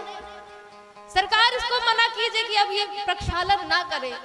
अब राघवेंद्र सरकार ने कहा, देखा केवट जी की ओर और जैसे लक्ष्मण जी ने टेढ़ा निहारा तब तक भगवान ने रुख पाकर ऐसा इशारा किया और भगवान के रुख को पाकर आज केवट क्या करता है देखिए। मानव जी में तो वर्णन नहीं है, परंतु गोस्वामी तुलसीदास जी महाराज कवितावली में लिखते हैं, प्रभु रुख पाई के बुलाई बालक घर नींबू बंदी के चरण घेरी घेरी बैठे बालिका बंदी के चरण चौसी बैठ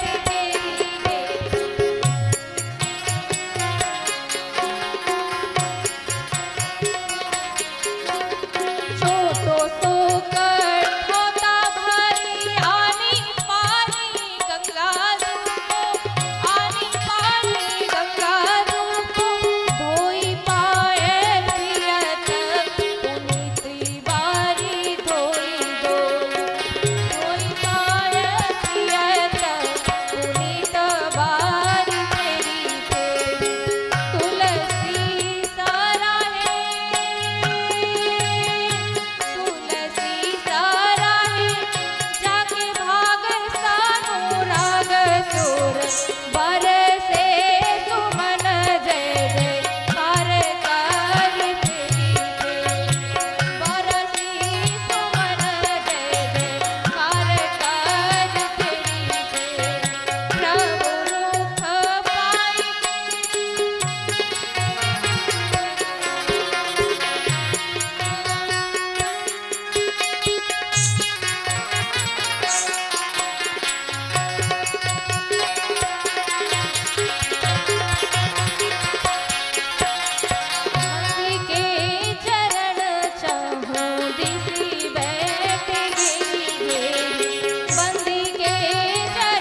आज केवट कहता है सरकार एक बार और चरणों का प्रक्षालन करूंगा। राघवेंद्र सरकार ने कहा अब कौन बचा है? तो केवट कहता है कि सरकार आपने उनको अगर देख लिया होता तो वो पार हो गए होते, वो पार हो गए होते। तो अब कहता है सरकार जो मेरे पितर हैं मैं उन्हें आपके चरणों से तिलंजलि देना चाहता हूँ, सरकार तर्पण करना चाहता हूँ, आपकी अनुमति हो तो कर लो। सरकार ने आज्ञा दिया। सरकार ने आज्ञा देकर केवट के मनोभावों को पूर्ण किया। पद पखारी जलपान करी आप सहित परिवार, पितर पार करी प्रभु पुनि मुदित गयौ लई पार, प्रभु ही पारी करी प्रभु पुनि मुदित गयौ लई पार।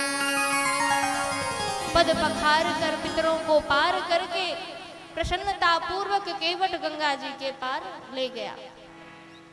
पर प्रश्न ये उठता है कि ये जो गंगा पार केवट जी ने किया तो इस घाट से लेकर बोलिए राघवेंद्र सरकार की जय हो, सियावर रामचंद्र भगवान की जय।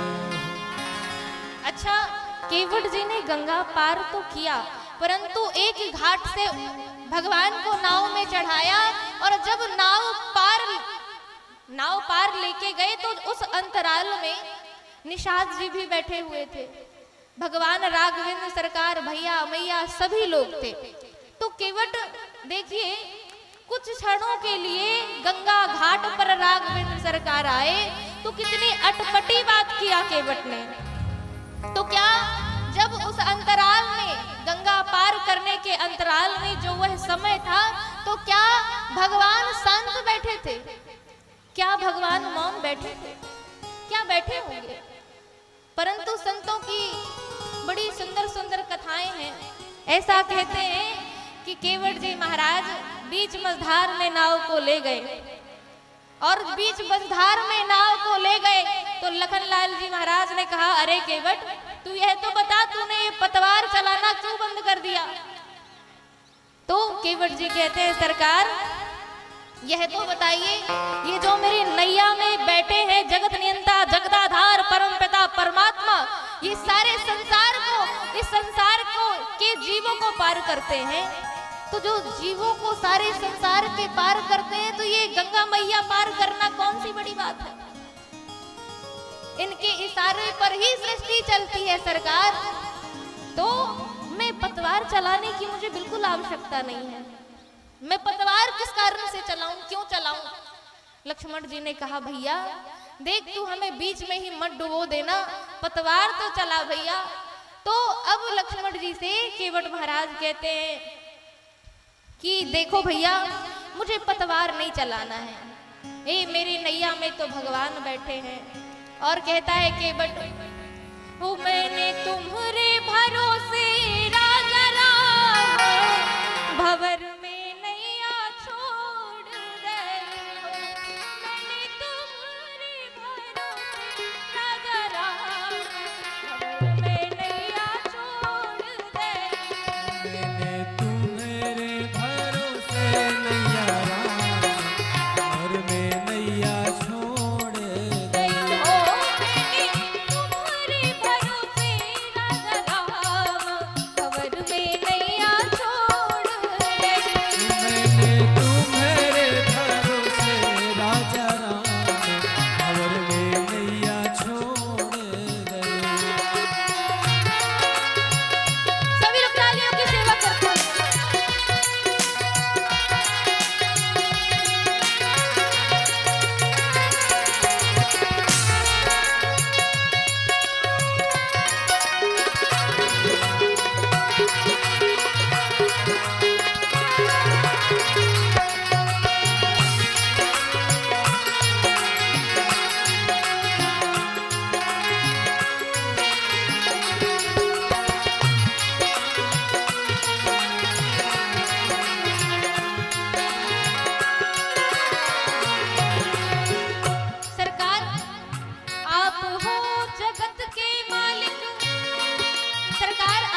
तलवार चलाने की बिल्कुल आवश्यकता नहीं है।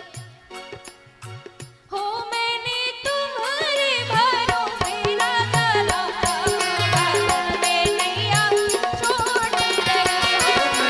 तुम्हारे भरोसे राजा रावण में नैया छोड़ गए। मैंने तुम्हारे भरोसे राजा रावण में नैया छोड़ दी। मैंने तुम्हारे भरोसे राजा रावण में नैया छोड़ गई।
मैंने तुम्हारे भरोसे राजा रावण में नैया छोड़ दी। मैंने तुम्हारे भरोसे राजा रावण में नैया छोड़ गई। तुम्हारे भरोसे राजा रावण में नैया छोड़ गई।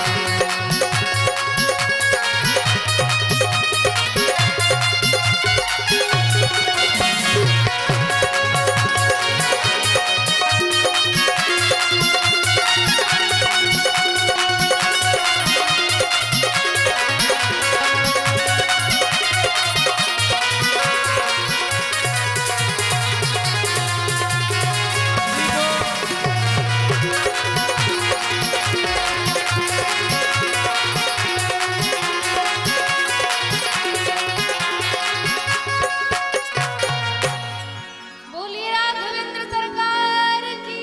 जय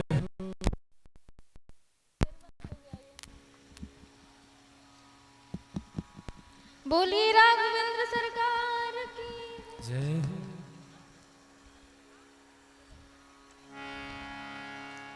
आज केवट जी महाराज ने प्रेम भाव के साथ भगवान राघवेंद्र मैया भैया सहित निषाद जी के सहित पार किया। उतरी ठाड़ भय सुरसरी रेता सिय राम गुण लखन समेत। केवट उतारी दंडवत कीन्हा और प्रभु कुछ यही नहीं कछु दीन्हा। पियहि की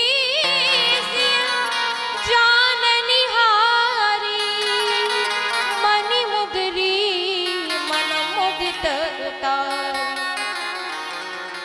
केवट जी महाराज ने पार किया और भगवान राघवेंद्र सरकार मैया भैया के साथ आज खड़े हुए हैं। जब खड़े हो गए, मौन खड़े हैं, तो आज केवट जब निहार रहा है भगवान को तो प्रभु संकोच में है कि क्या उतराई दूं। तो आज जानकी जी ने भगवान राम के भावों को समझ लिया और अपनी मुद्रिका उतार कर भगवान के हाथों में सौंप दिया।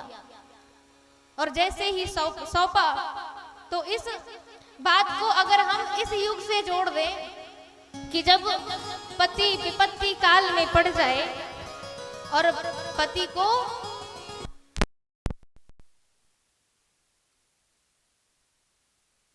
कि केवट नाव दे दो तो मेरी दरिद्रता समाप्त हो गई। तो सरकार आज यह बताइए, नाथू आज मैं काह न पावा, मिटे दोष दुख दारिद दावा, मिटे दोष दुख दारिद दावा। सरकार मेरा दोष दरिद्र आज सब समाप्त हो गया। मैंने बहुत काल से मजूरी की सरकार, पर आज मेरे प्रभु ने, आज ब्रह्मा जी ने मुझे वह परिणाम स्वरूप मजदूरी दी है। बहुत काल में कीन मजूरी, आज दीन विधि भली बनी होगी। आज मैंने उचित, देखिए आज परिणाम स्वरूप मैंने उचित मजदूरी पाई है सरकार। अब मुझे कुछ नहीं चाहिए, अब कछु नाथ ना चाहिए मोरे, दीन दयाल अनुग्रह तोरे। सरकार आपसे अब मुझे कुछ नहीं चाहिए।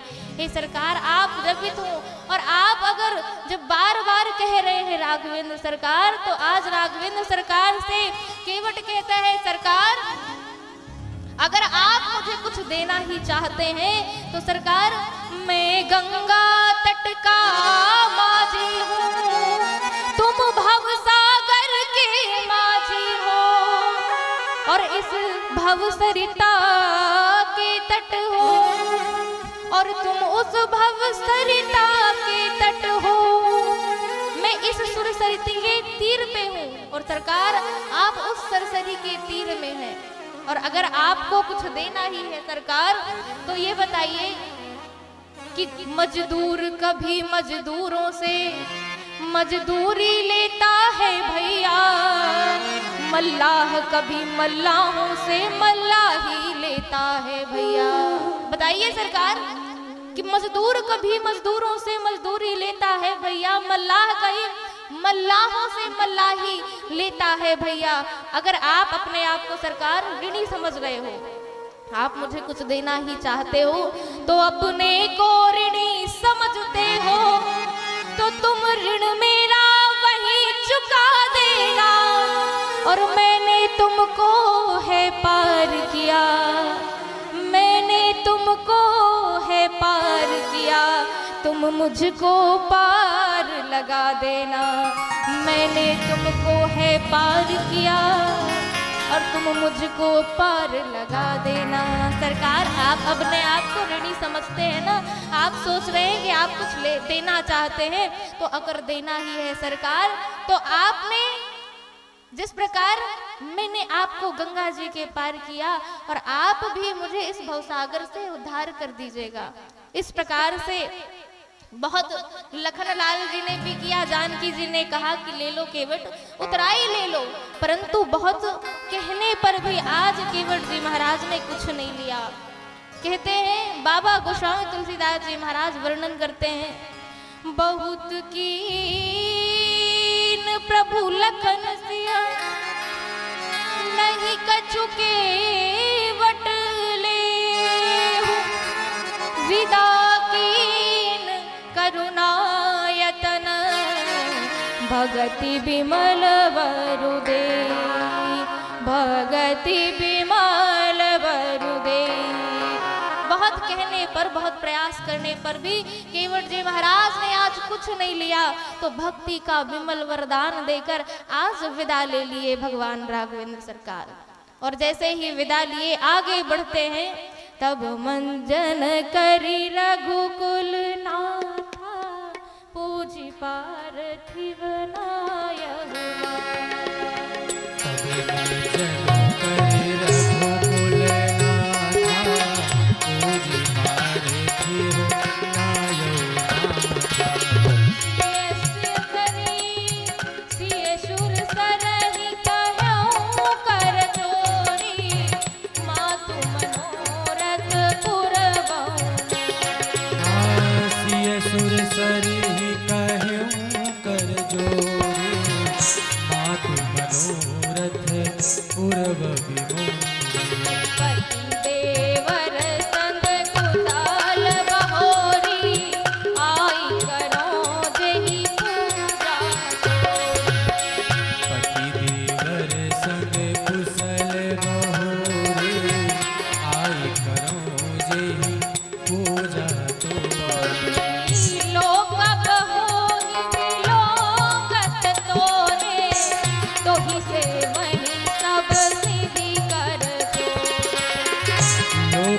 हो ही बिलोकत तोरे, तुझ से वही सब विधि कर जोरे।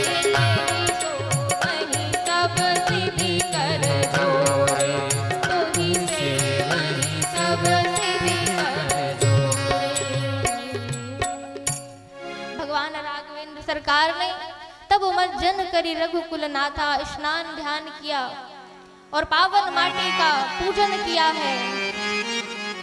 तदोपरांत श्री जानकी जी ने देव नदी गंगा मैया को प्रणाम किया कि हे माता, आप ऐसा आशीर्वाद दीजिए कि देवर जी के साथ, अपने पति देव के साथ मैं कुशल होकर आऊं और आपकी मैं पूजा करूं। हे माता, और जैसे ही यह सुनती है जानकी जी की प्रार्थना, तब गंगा मैया कहती है कि अरे आप तो जगत की जननी है, आपके नाम से लोकप होए बिलोकत तोरे। आप जिसकी ओर देख लेती हैं तो वह तो ही सेवन शब सिद्धि कर जोरे, उसको सारी सिद्धियां मिल जाती हैं। और किशोरी जी ने बड़े प्रेम और भाव के साथ प्रणाम किया। तब भगवान आगे बढ़े और आगे बढ़ते हैं। श्री राघवेंद्र सरकार आगे बढ़े।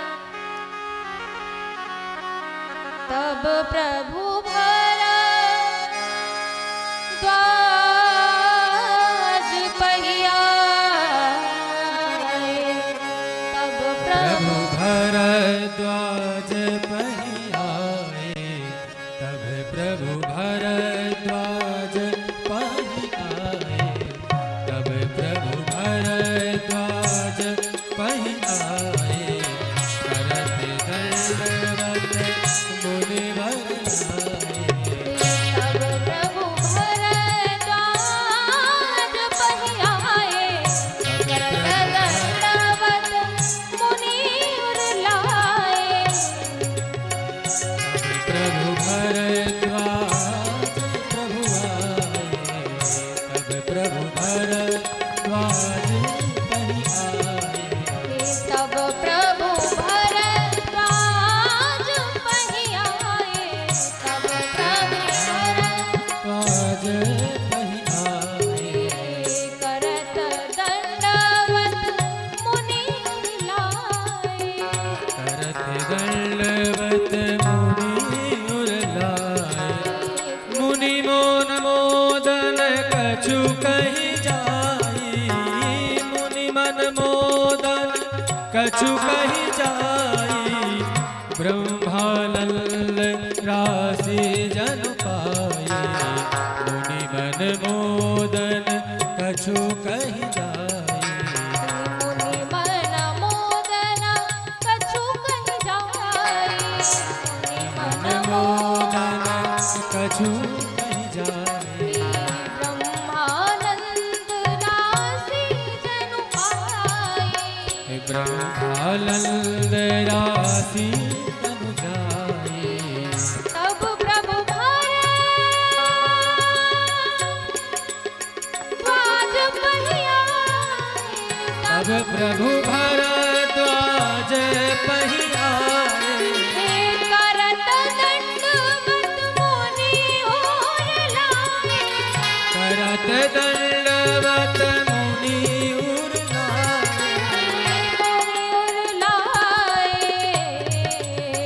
तब प्रभु भरद्वाज पहियाए, तब प्रभु भरद्वाज पहियाए, तब प्रभु भरद्वाज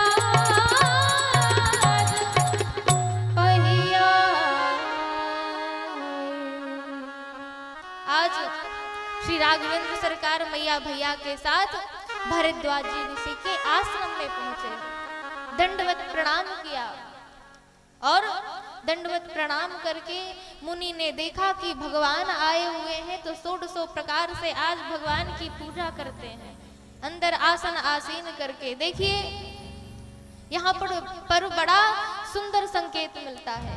क्या मिलता है कि स्वरूप नहीं जानते और व्यवहार करने में अगर हमसे अपराध हो जाए तो भगवान हमें क्षमा कर देते हैं, परंतु स्वरूप का बोध होते हुए हम अपराध करें हम कोई गलती करें तो ये अपराध की श्रेणी में आता है। आज भरद्वाज जी महाराज जानते हैं कि ये परात्पर ब्रह्म है, तो भरद्वाज जी ने आसन आसीन करके 1600 प्रकार से भगवान की पूजा की। और राघवेंद्र सरकार जानते हैं कि महात्मा है, मुनि है, महापुरुष है, तो दंडवत प्रणाम किया है। ये दंडवत प्रणाम करते हैं। इसको ऐसे समझिए, एक बार एक नावी था और नावी को एक कोहनूर का हीरा मिला, और कोहनूर का हीरा मिला, उस नावी ने देखा कि यह तो कितना सुंदर पत्थर है, इसे तो मैं अपनी नाव में लगाऊंगा, तो नाव में लगा लिया। नाव में जब लगाया तो एक बार एक मोची पार करने के लिए नदी उस नाव में चढ़ा, उसकी नजर गई उस कोहनूर हीरे पर, तो उसने क्या देखा कि ये तो कितना सुंदर पत्थर है, इससे मैं चमड़ा काटूंगा। उस मोची ने कहा, भैया एक काम करो कि तुम ये मुझे पत्थर दे सकते हो क्या? तो उस नावी ने कहा, पागल हो गया है क्या? मैंने अपनी इस पत्थर से अपनी नाव को सजाया हुआ है, मैं क्यों दूंगा? तो मोची ने कहा, इसके फलस्वरूप मैं तुझे कुछ पैसा दूंगा, मैं तुझे 1000 रुपए दूंगा, तू ये पत्थर मुझे दे दे। अब प्रसन्न हो गया नावी और कहता है, ले लो, इसकी जरूरत नहीं है मुझे।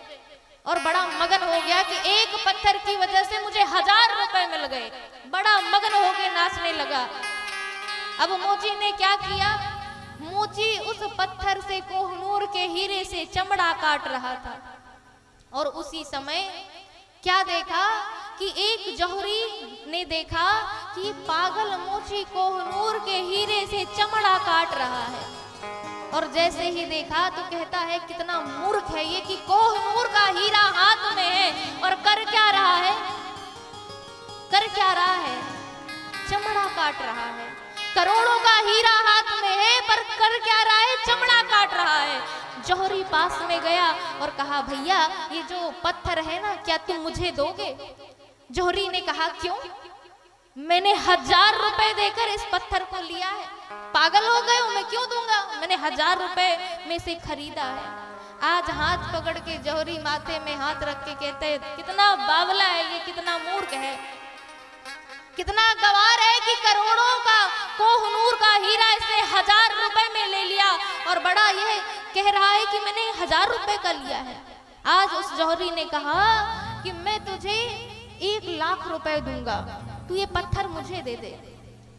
और वह पत्थर जब जैसे सुना कि ये मुझे 1 लाख रुपए देगा, आज जौहरी की बातों को सुनकर महाराज वह मोची था नाच उठा और कहता है, 1000 रुपए की खरीदी हुई ये पत्थर, इसका मुझे 1 लाख रुपए मिल रहा है। अरे ले लो भैया, मुझे नहीं जरूरत है इसकी, ले लो तुम। और जौहरी ने एक लाल कपड़े में बांधा उस हीरे को और जाकर घर पहुंचा। आज इतना प्रसन्न महाराज, इतना प्रसन्न, कहता है, भाग्यवान, आज मुझे इतना मुनाफा हुआ है, ऐसा मुनाफा हुआ है कि मैं तुझसे बता नहीं सकता।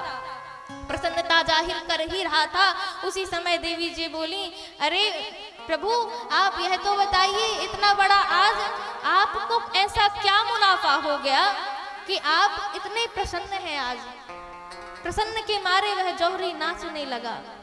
बोला अरे भाग्यवान, आज मुझे पता है कैसा मुनाफा हुआ। आज मुझे करोड़ों का जो कोहनूर का हीरा होता है वह मुझे 1 लाख रुपए में मिल गया, इतना बड़ा मुनाफा हुआ है। अब पत्नी प्रसन्न, बोले, कहा उसने कि दिखाइए कैसा है कोहनूर का हीरा, मैं भी तो देखूं। और जब उस लाल कपड़े में से उसको खोला है तो आज कड़ कड़ के रूप में वह कोहनूर का हीरा परिवर्तित हो गया। जौहरी कहता है, कोहनूर का हीरा है, हीरा तो कठोर होता है, पर ये कड़ कड़ के रूप में परिवर्तित कैसे हो गया? रोने लगा, और जब रोने लगा तो उस हीरे से, उस कण कण से आवाज आई कि वो मंद बुद्धि नाभी मुझे 1000 में बेच दिया, मुझे बुरा नहीं लगा। क्यों? क्योंकि उसने मेरी कीमत नहीं जानी थी। और वो मोची जिससे मुझे चमड़ा काट रहा था, उसने मुझे 1 लाख में बेच दिया, मुझे तब भी बुरा नहीं लगा। क्यों? क्योंकि वह मेरी कीमत, मेरे मूल्य को नहीं जानता था। पर तू तो मेरे मूल्य को जानता था ना। और तूने देखो, उस नावी ने 1000 में बेचा, मुझे बुरा नहीं लगा। उस मोची ने 1 लाख में बेचा, पर तूने मेरी कीमत, मेरा मूल्य 1 लाख रुपए लगाया, इसलिए मैं कड़ कड़ के रूप में आज परिवर्तित हो गई। तो देखिए, ये जो कथा दृष्टांत है ना, है बहुत छोटा, पर इससे बहुत ही सुंदर बात सीखने को मिलती है कि हमसे अगर हम किसी वस्तु का, किसी चीज का स्वरूप जानते हैं और जानते हुए भी हम उसकी वैल्यू को, उसके मूल्य को जानबूझकर उसका अपराध करते हैं, तो यह अपराध की श्रेणी में आता है। परंतु जिसका हम स्वरूप नहीं जानते और हम उसका अपराध कर दें, तो भगवान उस अपराध को माफ कर देते हैं। तो आज क्या किया? आज भरद्वाज जी महाराज भगवान के स्वरूप को जानते थे, इसीलिए षोडशों प्रकार से पूजा किया। और भगवान जानते थे कि ये महापुरुष हैं, इसीलिए भगवान ने दंडवत प्रणाम किया। भगवान कहते हैं, प्रभु आप यह तो बताइए। भगवान को देखते हुए महामुनि भरद्वाज जी कहते हैं, सरकार आज मैं इतना धन्य हूँ, मैंने तीर्थों में तप किया, तीर्थवास किया, और आज जब तब सबका फल आपका दर्शन मिल गया। सरकार आज तो मैं सौभाग्यशाली हूँ। हे नाथ, आज मैं परम धन्य हूँ, परंतु आपका दर्शन करके जो मैंने पुण्य कमाया था ना, वह बैंक बैलेंस था, वह समाप्त हो गया। अब जो मेरा बैंक बैलेंस है वह 0 है। अब मेरे पास कुछ नहीं बचा। जो मैंने जप किया था, तप किया था, तीर्थवास किया था, आपकी आराधना की थी, सरकार उस आराधना का फल आपका दर्शन मिल गया, और अब मेरा बैंक बैलेंस आपका दर्शन करके समाप्त हो गया। हे नाथ, मैं आपसे वरदान मांगना चाहता हूँ। और क्या वरदान मांगते हैं? अब कर कृपा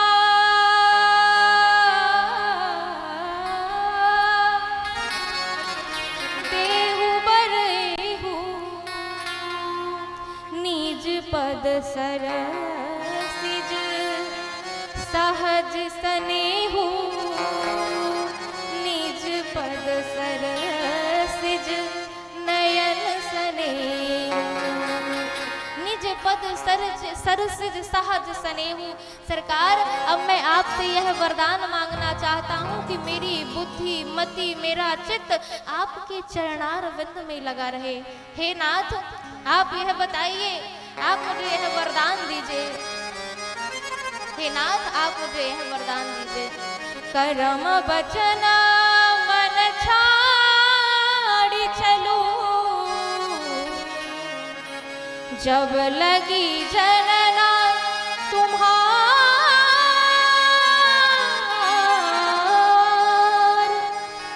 हे नाथ, कर्म वचन मन छाड़ी छड़ू, जब लगी जनन न तुम्हार, तब लगी सुख सपन्यू नहीं किए कोटि उपचार। अगर हम भगवान से विमुख होकर सुख, ऐश्वर्य, सुकून चाहते हैं ना, तो ये संभव है ही नहीं। इस संसार को पता है क्या कहते हैं? इस संसार को दुखालय कहा जाता है।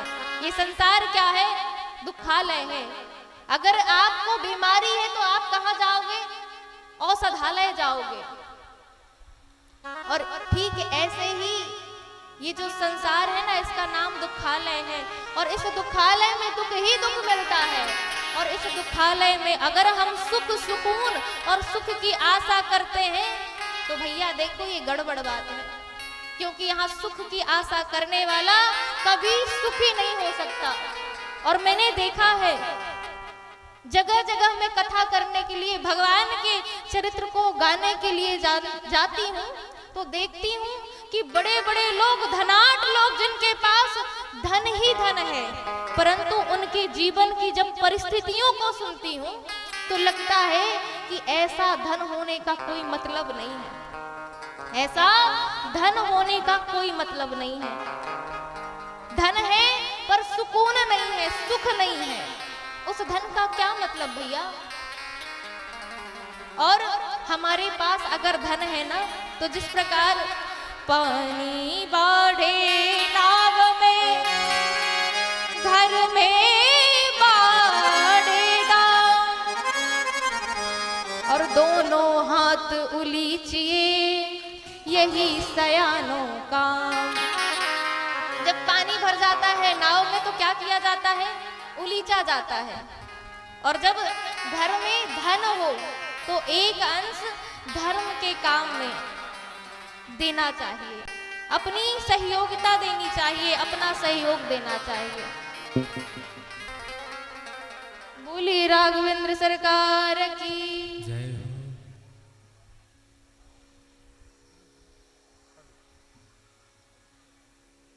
हेलो,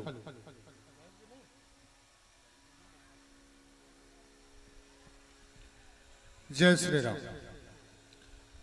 इस राम कथा के पावन प्रसंग पर अतिथि की आसंदी से हमारे बीच विजय राघवगढ़ विधानसभा के पूर्व विधायक महोदय माननीय कुंवर ध्रुव प्रताप सिंह जी उपस्थित हैं। बहुत बहुत वंदन, अभिनंदन, स्वागत।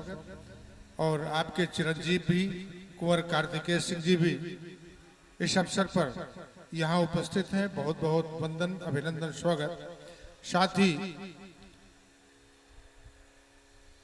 विकास प्राधिकरण कटनी के पूर्व जिलाध्यक्ष एवं हमारे आदरणीय मित्र सपन जैन भी इस आयोजन में सम्मिलित हो रहे हैं। बहुत बहुत अभिनंदन। सादर आमंत्रित हैं व्यासपीठ पर पहुंचकर पूज्य वैदेही जी का अभिनंदन करें और व्यासपीठ से आशीर्वाद प्राप्त करें। आप सभी तालियों से स्वागत करें।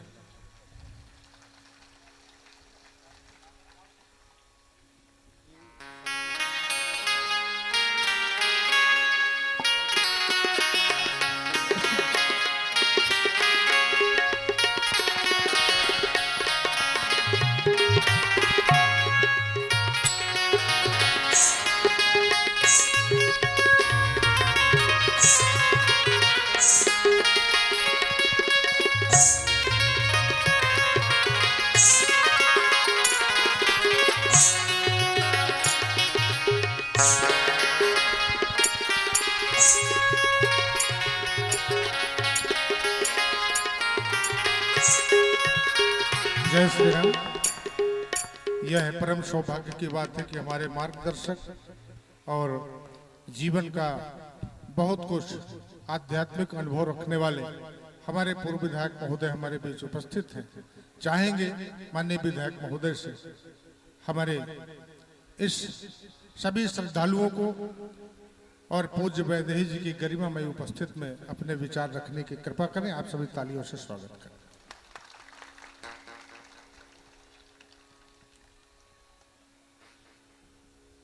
चैत्र नवरात्र के इस शुभ अवसर पर निगहरा ग्राम में आयोजित इस कथा में हम कल से याद कर रहे थे कि कितने साल हो गए। लगभग 26 साल बाद आज हम इस स्थान पर आए हैं। छोटे हमारे कल फोन किए, परसों की यहाँ पे कथा चल रही, आप हमेशा आते थे, तो बड़ी खुशी हुई अंदर से और बड़ा अच्छा लगा आपके बीच में आकर। मैं ज़्यादा समय तो नहीं लूँगा, लेकिन एक बात जरूर आपसे आग्रह निवेदन करूँगा कि ये जो कथा होती हैं, इसमें जो कथा वाचते हैं, जो बताते हैं, उसको हम अपने दिमाग में, अपने मन में उसको बसा के जाएं यहाँ से, वही सही रास्ता बताते हैं हमारे जीवन का, कैसे हमारा जीवन चले। सनातन धर्म की परंपरा तो निगहरा में और आसपास हमेशा ही बहुत अच्छी रही है। यहाँ पे सहयोग बहुत अच्छा मिलता है और उपस्थिति बताती है कि आप लोग सनातन धर्म के कितने पक्षधर हैं। एक बार पुनः इस चैत्र नवरात्रि के शुभ अवसर पर आप सभी को बहुत बहुत हार्दिक शुभकामनाएं और भगवान से प्रार्थना करते हैं कि आप सभी का परिवार फले फूले। भगवान की इस प्रार्थना के साथ मैं अपनी बात समाप्त करता हूं। जय हिंद, जय भारत। पुनः अभिनंदन पूर्वक बहुत बहुत धन्यवाद। चलते हैं श्री राम कथा की ओर। बोलिए राघवेंद्र सरकार की जय। जनता के परम लाडले प्रतिनिधि पूर्व विधायक जी, देखिए कितने अच्छे कितने सुंदर इनके विचार हैं।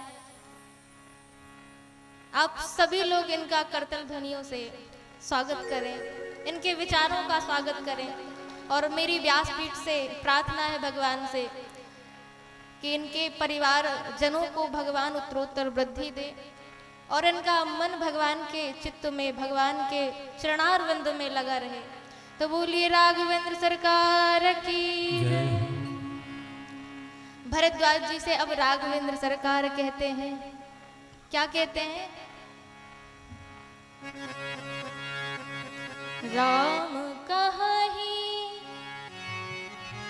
राम सप्रेम कहो मुनि पाहि। राम सप्रेम कहो मुनि पाहि।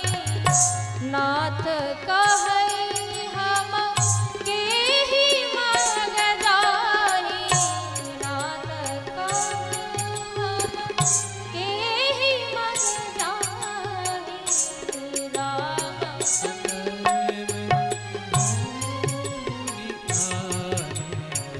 नाथ कहै हम केहि मग जाहि। मुनि मन बिहारी राम सन कहहि।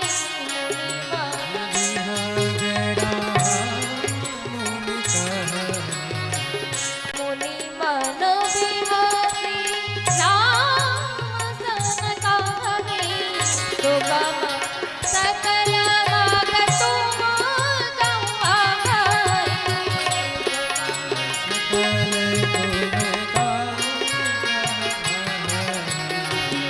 मुनि मन बिहारी राम सन कहहि।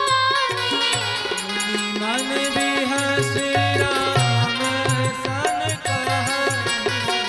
मुनि मन बिहारी राम सन कहहि। मुनि मन बिहस राम सन कहहि। सुगम सकल मग तुम कहुँ। मुनि मन बिहारी राम सन कहहि। मुनि मन बिहारी राम सन कहहि। राम सन कहहि।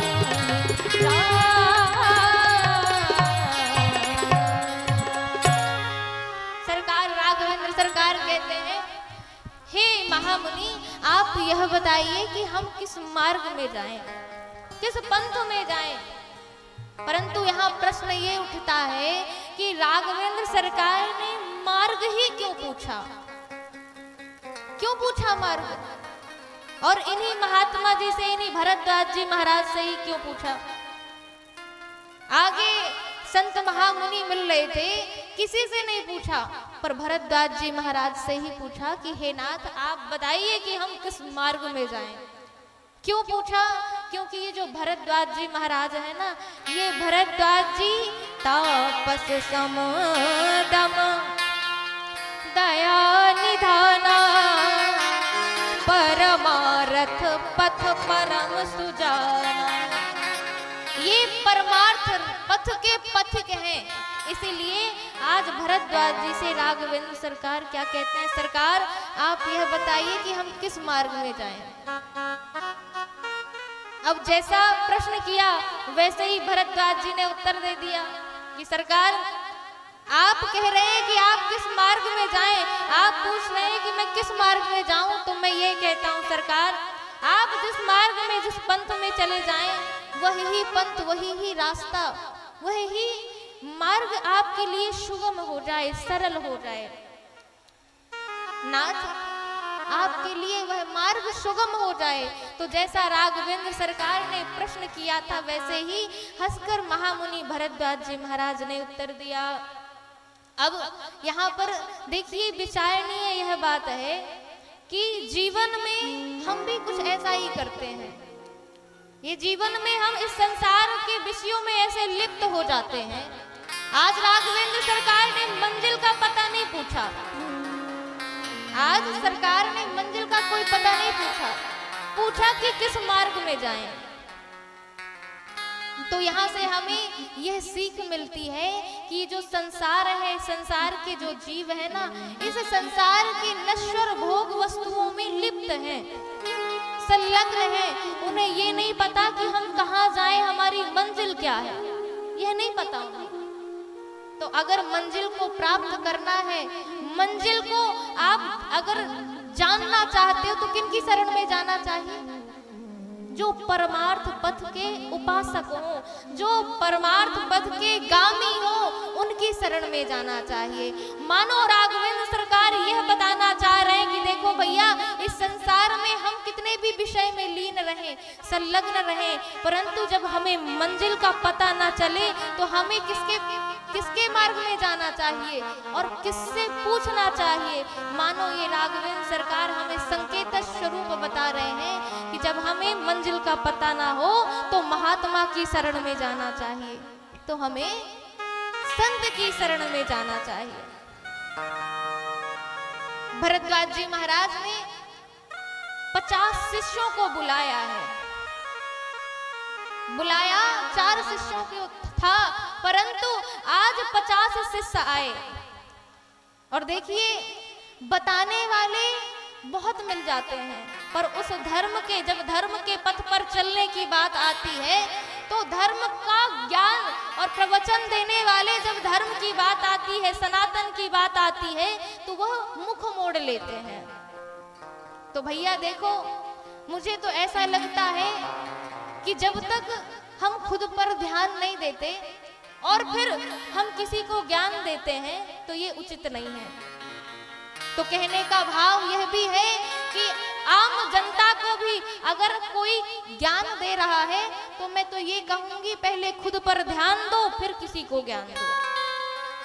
जब तक आप खुद ही नहीं सुधरे और दूसरे का कल्याण करना चाहते हो, दूसरे को सुधारना चाहते हो, तो ये कैसे संभव है? जब खुद ही गलत मार्ग में चल रहे हो और दूसरे से कहते हो अरे भैया तू किस राह में जा रहा है, गलत है, तू सुधर जा। अरे पहले खुद तो सुधर जा, फिर दूसरे को सुधारना। तो पहले खुद पर ध्यान देना चाहिए, फिर किसी को ज्ञान देना चाहिए। अब भरद्वाज जी महाराज ने 2-4 शिष्यों को लिया, बुलाया, साथ लागी मुनि शिष्य बुलाए, और 2-4 शिष्यों को भेजा है राघवेंद्र सरकार के साथ। और यमुना मैया के तट पर वह 4 शिष्य प्रणाम करके भगवान से विदा लेते हैं। भगवान ने स्नान ध्यान किया, तदोपरांत गांवों में जाते हुए, गांवों के अंचलों के लोगों से मिलते हुए, प्रेम स्नेह पाते हुए, भगवान पर्वत पहाड़ियों को देखते हुए, सुंदर झरने झरोखों को देखते हुए, आज गांव में जाते हुए भगवान पर्वत हिमालयों को देख देख प्रसन्न हो रहे हैं। देखत बन सरसैल सुहावन, देखत बन सरसैल सुहावन, देखत बन सरसैल सुहावन, देखत बन सरसैल सुहावन, बाल नील आश्रम प्रभु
से आज भगवान मैया सहित भैया सहित वाल्मीकि जी महाराज के आश्रम आ पहुंचे। देखा कि भगवान आ रहे हैं तो प्रकृति ने जलाशय मानो अमृत की धार प्रवाहित हो रही हो, आज कमल खिल उठे। और देखिए यहाँ पर वर्णन आता है कि राम दीख मुनि बास सुहावन, सुंदर गिरी कानन जल पावन। आपका जो भवन है, आपका जो रहने का स्थान है, वह बता देता है कि आप भगवान के भगत हो या नहीं हो। सुंदरकांड में भी यही हुआ। हनुमान जी महाराज से किसी ने बताया थोड़ी ना था कि यहाँ भगवान जी के भगत रहते हैं, परंतु क्या देखा, भगत का रहने का व्यवहार, भगत का रहने का आश्रम बता देता है कि ये भगवान का भगत है। सुंदरकांड में यही हुआ। हनुमान जी महाराज गए तो हनुमान जी महाराज को किसी ने नहीं बताया कि भगवान का भगत यहाँ पर रहता है। कैसे जान गए कि यहाँ कोई सज्जन व्यक्ति रहते हैं, भगवान के भगत रहते हैं। क्या देखा, रामायुध अंकित ग्रह सो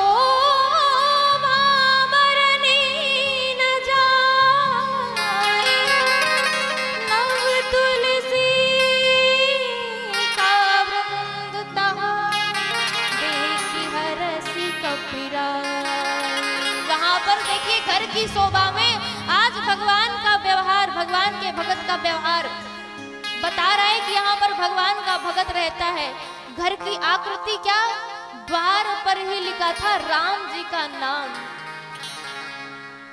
और आंगन में क्या लगा था, तुलसी का विरवा लगा था।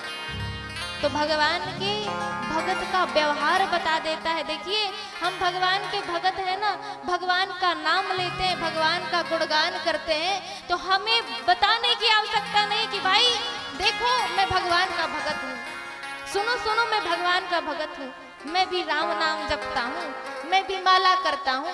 ये बताने का विषय नहीं है। कहते हैं भोजन और भजन ये छिपाव का विषय है, बताने का विषय नहीं है कि हम बताएं कि हम इतनी माला करते हैं, अरे हम तो ब्रह्म वेला में उठ जाते हैं, हम तो इतना जप करते हैं। तो यह बताने का विषय नहीं है। हम अपने व्यवहार से, हमारा व्यवहार ही बता देता है कि हम भगत हैं। और यही बात मानस जी में वर्णन आया है। और जैसे ही भगवान राघवेंद्र सरकार ने देखा कि वाल्मीकि मुनि द्वार पर खड़े हैं, और जैसे ही वाल्मीकि जी महाराज ने देखा कि भगवान खड़े हैं, तो द्वार पर ही भेंट करने के लिए, आतिथ्य सरकार करने के लिए, आतिथ्य सत्कार करने के लिए आज वाल्मीकि जी महाराज दौड़ पड़े। और राघवेंद्र सरकार ने देखा तो मुनि कहूँ राम दंडवत कीन्हा, आशीर्वाद विप्र बर दीन्हा, आशीर्वाद विप्र बर दीन्हा। देखिए यहाँ पर राघवेंद्र सरकार ने महामुनि वाल्मीकि जी को देखा है तो क्या किया, दंडवत प्रणाम किया है। अच्छा देखिए मानस जी सिखाती हैं कि महात्मा खड़े हो तो हमें विचार नहीं करना चाहिए कि इन्हें प्रणाम करना है या नहीं करना है। अगर हमारे बड़ों का कोई श्रेष्ठ है और हमारे बड़े उन्हें प्रणाम कर रहे हैं, आदर दे रहे हैं, तो हमें उसमें विचार नहीं करना चाहिए कि हम भी उन्हें, हम विचार ना करें, बिना विचारे ही उन्हें दंडवत प्रणाम करें। अच्छा प्रणाम क्यों करते हैं, आप लोगों को पता है क्यों प्रणाम किया जाता है? अपने बड़ों को, अपने बड़े बुजुर्गों को, भगवान को क्यों प्रणाम करते हैं? जानते हैं क्या आप लोग? ये प्रश्न है कि प्रणाम क्यों किया जाता है। तो ऐसा वर्णन है, शास्त्र कहते हैं कि प्रणाम करने से होता क्या है, नित्यं प्रणमनशीलश्च नित्यं वृद्धोऽपि सेविनः चत्वारि तस्य वर्धन्ते आयुर्विद्या यशो बलम् प्रणाम करने से 4 चीज हमारे जीवन में आती हैं। क्या? नित्यम प्रणमनशीलश्च। हम जब वृद्ध को, बुजुर्गों को, अपने से बड़े लोगों को प्रणाम करते हैं ना, तो हमारे जीवन में 4 चीजें आती हैं। वो कौन कौन सी हैं? आयुर विद्या यशो बलम। पहला, प्रणाम करने से हमारी आयु बढ़ती है। और दूसरा, हमारे जीवन में ज्ञान बढ़ता है, आयुर विद्या और यश कीर्ति प्राप्त होती है। और चौथा, हम बलिष्ठ होते हैं, आयु विद्या यशो बलम। तो ये 4 चीज हमें प्रणाम, देखिए हमें मांगने की आवश्यकता नहीं है कि हमें खूब आशीर्वाद दीजिए, खूब आशीर्वाद दीजिए। यह तो देखिए ये बताने का विषय नहीं है और ना ही ये मांगने का विषय है।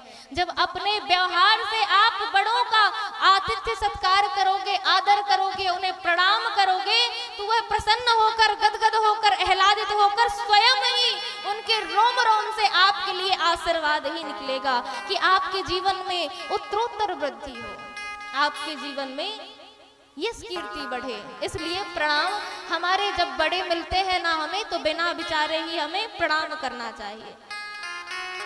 अच्छा, यहाँ युवा पीढ़ी, छोटे छोटे बड़े बड़े भाई बहन बैठे हुए हैं। आप सभी हाथ खड़ा करेंगे कि अपने माता पिता के पैर सुबह सुबह उठकर कौन पढ़ता है, प्रणाम कौन करता है? अरे वाह!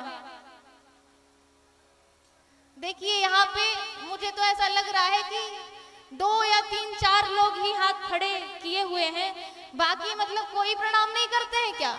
नहीं करते हैं? ओहो, बताइए। ये मुझे खेद है कि आप लोग कथा श्रवण करते हैं, राम जी को मानते हैं, हाँ मानस जी को मानते हैं, पर ना मानते तो राम जी को है, पर राम जी की नहीं मानते हैं। हाँ, मानस जी को मानते हैं पर मानस जी की बात नहीं मानते हैं। यही आप लोग को देखकर, क्योंकि 2 से 4 हाथ खड़े हुए हैं, तो देखकर तो ऐसा ही पता चल रहा है कि आप राम जी को मानते हैं पर राम जी की बात नहीं मानते हैं। क्यों? क्योंकि मानस जी में आप लोगों ने सुना होगा, क्या सुना है? राम जी जब प्रातः काल उठते हैं तो क्या करते हैं? प्रणाम करते हैं कि नहीं करते हैं? करते हैं। हाँ ना में जवाब दीजिए, मुंडी हिला लीजिए, अपने सर को हिला लीजिए, करते हैं ना? लिखा है, प्रातः काल उठी के रघुनाथा, प्रातः काल उठी के रघुनाथा, मात पिता गुरु ना वही माता, पिता गुरु ना वही माता,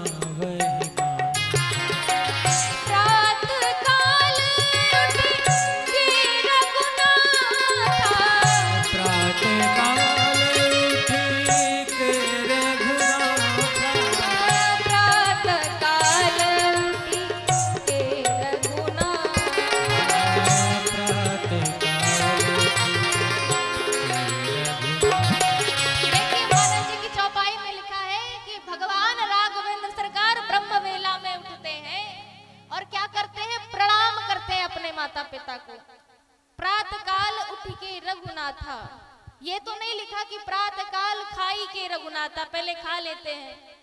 पर आज के युग में देखा जाता है, जहां तहां देखते हैं तो ऐसे लोगों की जो दिनचर्या देखने को मिलती है, ऐसे लोगों की दिनचर्या देखने को मिलती है कि साक्षात ये आकृति से तो मनुष्य है, पर इनकी जो प्रकृति है ना, वह राक्षस की है।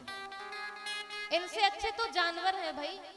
ऐसी दिनचर्या देखिए, रात को अधिक देर रात तक सोते हैं, और सबसे बड़ा ये मोबाइल, इसको तो हम फोनासुर कहते हैं। ये एक टूल है जिससे व्यक्ति ऐसा हो गया है कि सारे रिश्ते नातों में खिन्नता आ गई है। बालक हो, बालिका हो, माता पिता के सामने तो बैठी रहेगी, परंतु करेगी क्या? मोबाइल ही चलाएगी। वो खाए, चाहे मैं युवा पीढ़ी की बात करूं या माताएं बहनें हैं जो भी बैठी हुई हैं, मैं जहां तहां देखती हूँ कि खाए तो मोबाइल, पानी पिए तो मोबाइल, कहीं सत्संग में जाएं तो मोबाइल। और यहाँ भी कुछ लोग ऐसे होंगे कि कथा में बैठे भले हैं पर मोबाइल में वो स्क्रॉल ही कर रहे हैं। बगल में ये भैया लोग, तो देखिए भैया, ये जो मोबाइल है ना, हम ये नहीं कहते कि आप उपयोग मत करो, आप उपयोग करो, पर एक लिमिट हो, एक दायरा हो। कहते हैं ना, अधिकता हो जाती है तो हमारी जो दिशा दशा है, हमारी जो मंजिल है, हम अटक जाते हैं और इस मंजिल में जाते जाते हम भटक जाते हैं, फिर हमें वह मंजिल प्राप्त नहीं होती। किसी चीज की भी अति हो जाए ना तो वह जीवन का पतन कर देती है। कहते हैं अति का भला न बोलना, अति की भली न चूप, और अति का भला न बरसना, और अति की भली न धूप। अधिक अगर आप मौन रहोगे, चुप रहोगे, तो लोग आपको मूर्ख समझेंगे, और अधिक आप बातें करोगे तो यह भी अधिक आपके जीवन को पतन के गर्त में डाल देता है। अधिक पानी वर्षा हो जाए तो लगेगा भाई ये पानी कब रुक जाए, धूप हो जाए, और धूप ही धूप हो तो लगेगा कि ठंडक कब आ जाए, पानी कब बरसे। तो देखिए, समयानुसार समयानुकूल सब बातें अच्छी लगती हैं, परंतु जब एक सीमित दायरे में हो तब तो हमें उपयोग उपभोग तो करना चाहिए, पर कैसा? लिमिटेड मात्रा में, लिमिटेड मात्रा में, सीमित दायरे में। फोन का भी उपयोग करें पर लिमिटेड हो, सीमित दायरे में हो, तभी बात ठीक बनेगी। अब मैं चर्चा कर रही थी कि भगवान राघवेंद्र सरकार ने क्या किया? प्रणाम किया। तो आप सभी लोगों ने 2 या 4 लोग होंगे हाथ उठाए, पर देखिए आज ऐसा संकल्प लीजिए इस कथा से, क्योंकि ये कथा प्रसंग आपको यह आज शिक्षा दे रहा है कि प्रातः काल उठकर अपने बड़े बुजुर्गों को, अपने माता पिता को प्रणाम करना चाहिए। अब हाथ उठाएंगे कि अब कल से कौन कौन प्रणाम करेगा माता पिता को? अरे भाई, माता पिता को बेटियां प्रणाम नहीं कर सकती तो भगवान को तो कर ही सकती है ना। तो सुबह उठकर आप अगर बच्चे हैं तो माता पिता को प्रणाम करेंगे, और जो बेटियां हैं तो सुबह ब्रह्म वेला में उठकर सबसे पहले भगवान का दर्शन करेंगी और भगवान को प्रणाम करेंगी। करेंगी कि नहीं करेंगी? करेंगी ना। हाथ उठाइए, हाथ उठाइए सभी लोग। तो बोलिए राघवेंद्र सरकार की जय, और ऐसे भक्तों की भी जय। चलिए, कम से कम बात तो मान रहे हैं आप लोग। आइए, तो मैं चर्चा कर रही थी कि भगवान राघवेंद्र सरकार ने प्रणाम किया। 1600 प्रकार से वाल्मीकि जी महाराज ने पूजन किया है भगवान का। और अब वाल्मीकि जी पूछते हैं, सरकार यह तो बताइए कि आपका किस कारण से वन में आगमन हुआ है? सरकार कहते हैं, रामभद्र जो कहते हैं कि सरकार आप तो त्रिकालज्ञ हैं, त्रिका तुम त्रिकालधर श्री मुनिनाथा विश्वबदर जिमि तुम्हारे हाथा। सरकार, आपसे अब मैं क्या ही बताऊं कि मैं किस कारण से आया हूँ।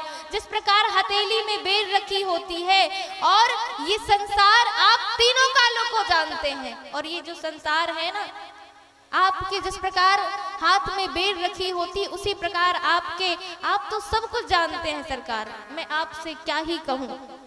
और राम, आप धर्म के सेतु हैं, धर्म को पालन करने वाले हैं। और ये जानकी जी आपके बगल में खड़ी हुई है ना, ये साधारण नहीं है।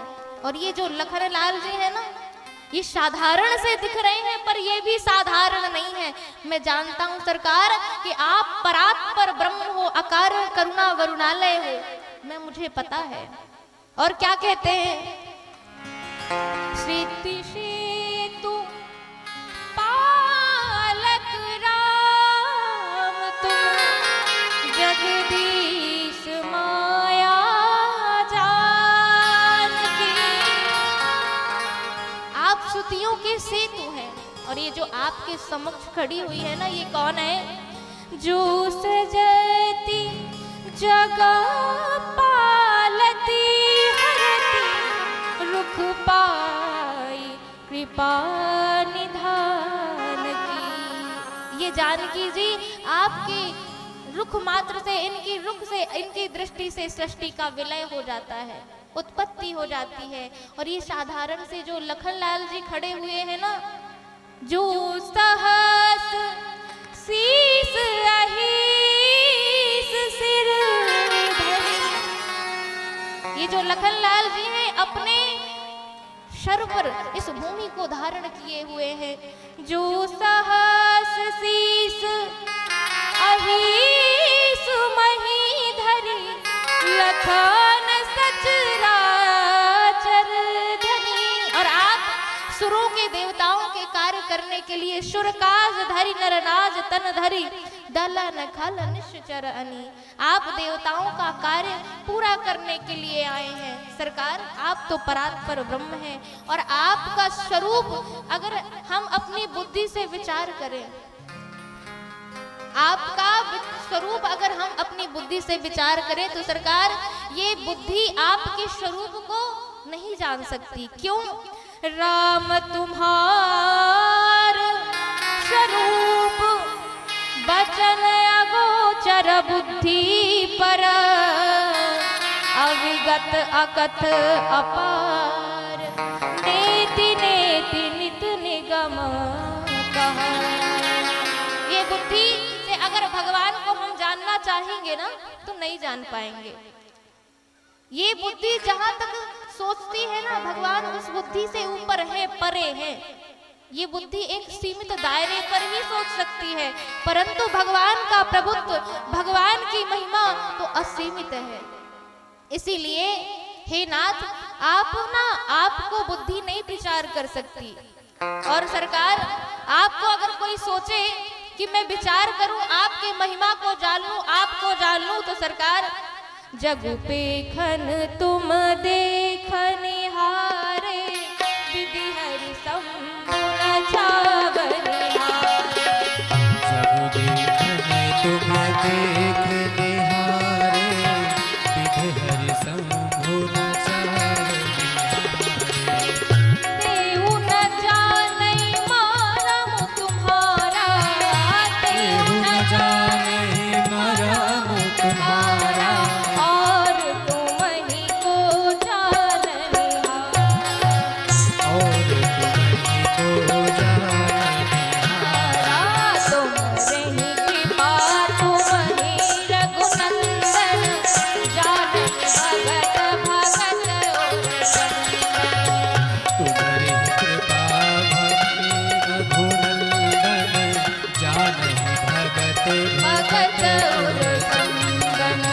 जानहि भगत भगत और चंदन, जानहि भगत भगत और चंदन, जानहि भगत भगत और चंदन। जगु पेखनि तुम देखनिहारे विधि हरि शंभु न छावनिहारे। सरकार विधि हरि शंभु भी आपके मर्म को नहीं जानते हैं। देव न जानई मर्म तुम्हारा, और हम ये संसारी जीव कैसे जान लेंगे? इसलिए ये चौपाइयाँ हम सबको सीख देती हैं। क्या सीख देती हैं? कि भगवान को हम बुद्धि से नहीं विचार सकते और ना ही सोच सकते। भगवान तो प्रेम का विषय है। भगवान की जब कृपा होगी, करुणा होगी, तभी हम भगवान को जान पाएंगे। और देखिए, मैं तो हमेशा कहती आई हूँ कि भगवान को जानिए मत, खोज में मत लगिए कि भगवान कहाँ मिलेगा, कैसे मिलेगा। भगवान को मानिए, और जब भगवान को मानेंगे ना तो भगवान एक दिन ना कृपा करके आपको स्वयं जना देंगे। और जब भगवान कृपा करेंगे ना तो भगवान के प्रेम को पाने के लिए देरी नहीं लगेगी भैया। तुम रही कृपा तुम ही रघुनंदन, जानई भगत भगत उर चंदन। और बड़ा सुंदर भाव है। प्रभु जी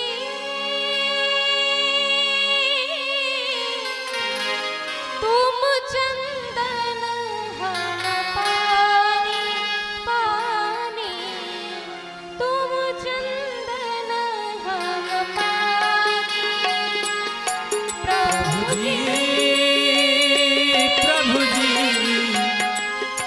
चंदन हम पानी, पानी तुम चंदन हम पानी, तुम चंदन हम पानी, जाके अंग अंग पास समानी, जाके अंग अंग तास समानी, जाके अंग अंग पास समानी, प्रभु जी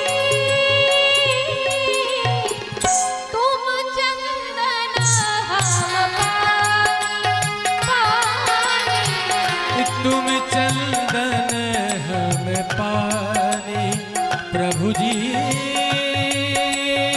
प्रभु जी तुम चंदन हम पानी। हरि बोल।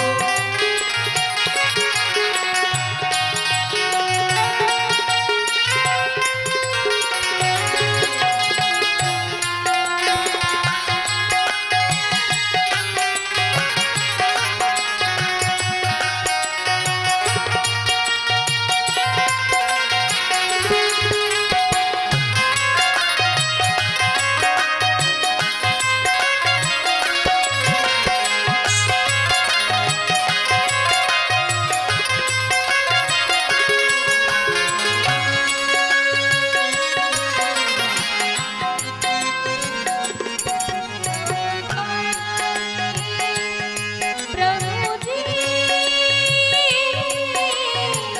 तुम घन घन हम मोरा मोरा, तुम घन घन बन मोरा, जैसे चितवत जैसे चितवत चंद्र चकोरा, जैसे चितवंत चंद चको, प्रभु जी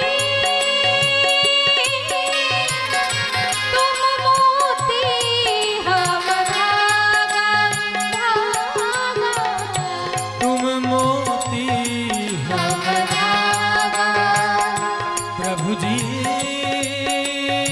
प्रभु जी तुम चंदन हम पानी पानी, तुम चंदन हम पानी।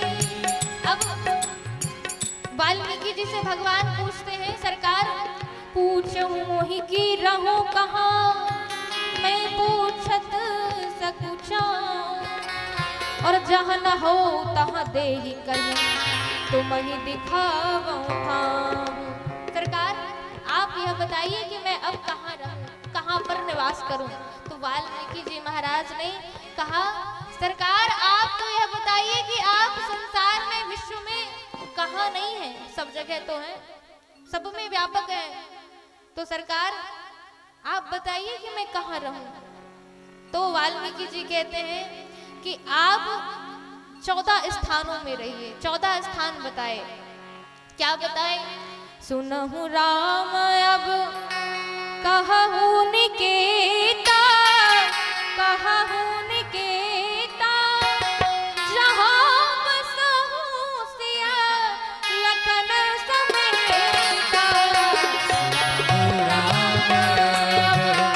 कहूँ निकेता, कहूँ निकेता, जहाँ बसहु सिया अनुज समेता।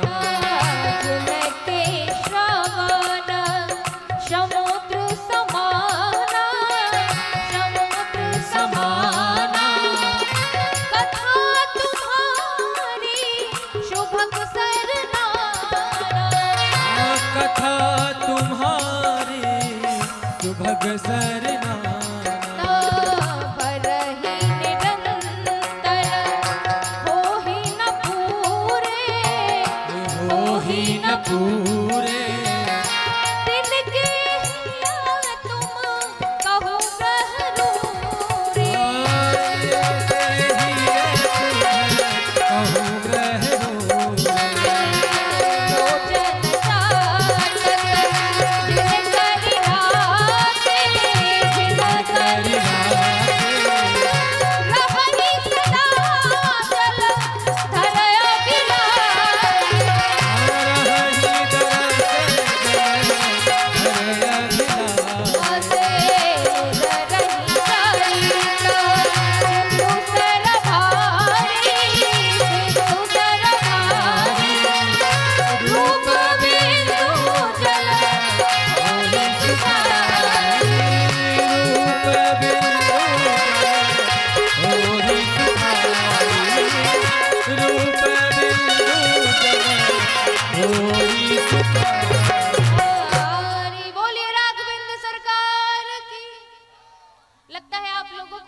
लगाई है, इसीलिए आपसे ना तनिक ऊर्जा के साथ बोलिए तो लग रहा है कि आप लोग आज भोजन करके भूख लगाई है, इसीलिए जयकार तेज से नहीं लगा रहे हैं, जोर से नहीं लगा रहे हैं। भूख लगाई है क्या आप लोगों को? नहीं लगी ना? तो जोर से बोलिएगा, बोलिए राघवेंद्र सरकार की। अब लग रहा है, अब आप लोगों ने ऊर्जा से कहा, जयकार लगाई। तो यहाँ पर वाल्मीकि जी महाराज कहते हैं कि राघवेंद्र सरकार सुनहु राम अब कहु निकिता जहाँ बसहु लखन समेता। अब मैं आपको स्थान बताता हूँ, और देखिए समय का अभाव है, कुछ स्थान ही आप सभी लोगों के सामने वर्णन कर पाएंगे और कथा को विराम देते हुए भगवान के नाम संकीर्तन के साथ कल पुनः आप सभी से भेंट करेंगे। तो जिनके श्रवण समुद्र समाना कथा तुम्हारी सुभग सलिला। जिनके श्रवण, जिनके कान समुद्र के समान हो। देखिए समुद्र में ना कितनी नदियां प्रवाहित होकर उसमें शामिल हो जाती हैं, मिल जाती हैं, पर जो समुद्र है ना वह कभी उछलता नहीं है, वह गंभीर ही स्थिति में रहता है। तो यह मानस की चौपाइयां वर्णन करती हैं कि बाबा जी ने कहा कि राम भद्रजू आप जिनके उनके हृदय में वास करिए जिनका हृदय समुद्र के समान है, जो आपकी कथा सुनता रहे सुनता रहे सुनता रहे, यह ना कहे कि मैंने गया जी में सुन ली है, मैंने काशी जी में सुन लिया है भगवान की कथा को। अरे बड़े प्रवक्ता को बुलाया, खूब पैसा लगाया, धन लगाया, खर्चा किया, खूब कथा सुन ली, अब क्या ही सुनना, सुन तो लिया। तो अगर हमारे मन में यह भाव आ जाए ना तो यह सोचना चाहिए कि हमने कुछ नहीं सुना। क्यों? क्योंकि कथा श्रवण करने से होता क्या है, हमारा जो चित्त है, हमारे जो कान है, ललायित रहते हैं कि हम भगवान की चरितार्थ को, भगवान के गुणानुवाद को सुनते रहें। एक लालसा, एक पिपासा बढ़ती ही जाती है, बढ़ती ही जाती है। तो ऐसे जिसका हृदय, जिसके कान आपके कथानुवाद सुनने के लिए लालायित रहे, पिपासु रहे, हे राम भद्रजू आप उनके हृदय में जाकर वास कीजिए। जो आपके स्वरूप का दर्शन करने के लिए ललायित रहे, हे नाथ आप उनके हृदय में जाकर निवास कीजिए। निध रही सरित सिंधु सरवारी, रूप बिंदु जल होई सुखारी। जो आपके एक क्षण के दृश्य के लिए, स्वरूप के लिए हमेशा लालायित रहे सरकार, ऐसे भक्तों के हृदय में जाकर निवास करिए। और देखिए जहां पर भगवान का कीर्तन गाया जाता है ना, वहीं भगवान मिलते हैं। अगर भगवान से मिलना है तो क्या करना चाहिए? क्या करना चाहिए? भगवान कहाँ मिलते हैं? अच्छा, भगवान को सब भगवान चाहते हैं कि हमसे मिले? चाहते हैं कि नहीं चाहते हैं? हाथ उठाएंगे कि कौन कौन भगवान से मिलना चाहता है? सभी लोग मिलना चाहते हैं ना। तो क्या करना पड़ेगा? आज वाल्मीकि जी महाराज बता रहे हैं कि हे राम भद्रजू, जो आपकी कथा को श्रवण करे आप उनके हृदय में रहिए। एक बार नारद जी महाराज ने कहा, भगवान आप यह तो बताइए कि मेरे हृदय में ऐसी उत्कंठा, ऐसी जलन उत्पन्न हो जाती है कि मैं कब आपका दर्शन कर लूं। तो कोई आपका एक स्थिर पता ठिकाना बता दीजिए कि मैं वहां पर दौड़ा चला जाऊं और आपके दर्शन हो जाए मुझे। तो नारद जी महाराज ने जब ऐसा कहा, मैया आगे बैठ के बात ना करो, कथा में भंग होता है। अभी थोड़ी देर से कथा विराम ले लेगी तो खूब सारी बातें इसी कथा पांडाल में बैठ के कर लेना। तो बोलिए राघवेंद्र सरकार की जय। तो मैं चर्चा क्या कर रही थी, मुझे भूल गया। क्या चर्चा कर रही थी? अच्छा, आप जो बातें कर रही हैं तो हमको बता दीजिएगा तो हम भी कल से कथा में यही सारी बातें करेंगे, ठीक है? तो मैं चर्चा कर रही थी, नारद जी महाराज ने पूछा कि प्रभु मेरे हृदय में इतनी पीड़ा होने लगती है, आपके दर्शनों के लिए मैं इतना लालायित हो जाता हूँ, पर आप कोई एक स्थिर पता ठिकाना बता दीजिए तो मैं आपकी तुरंत आकर मैं दर्शन कर लिया करूंगा।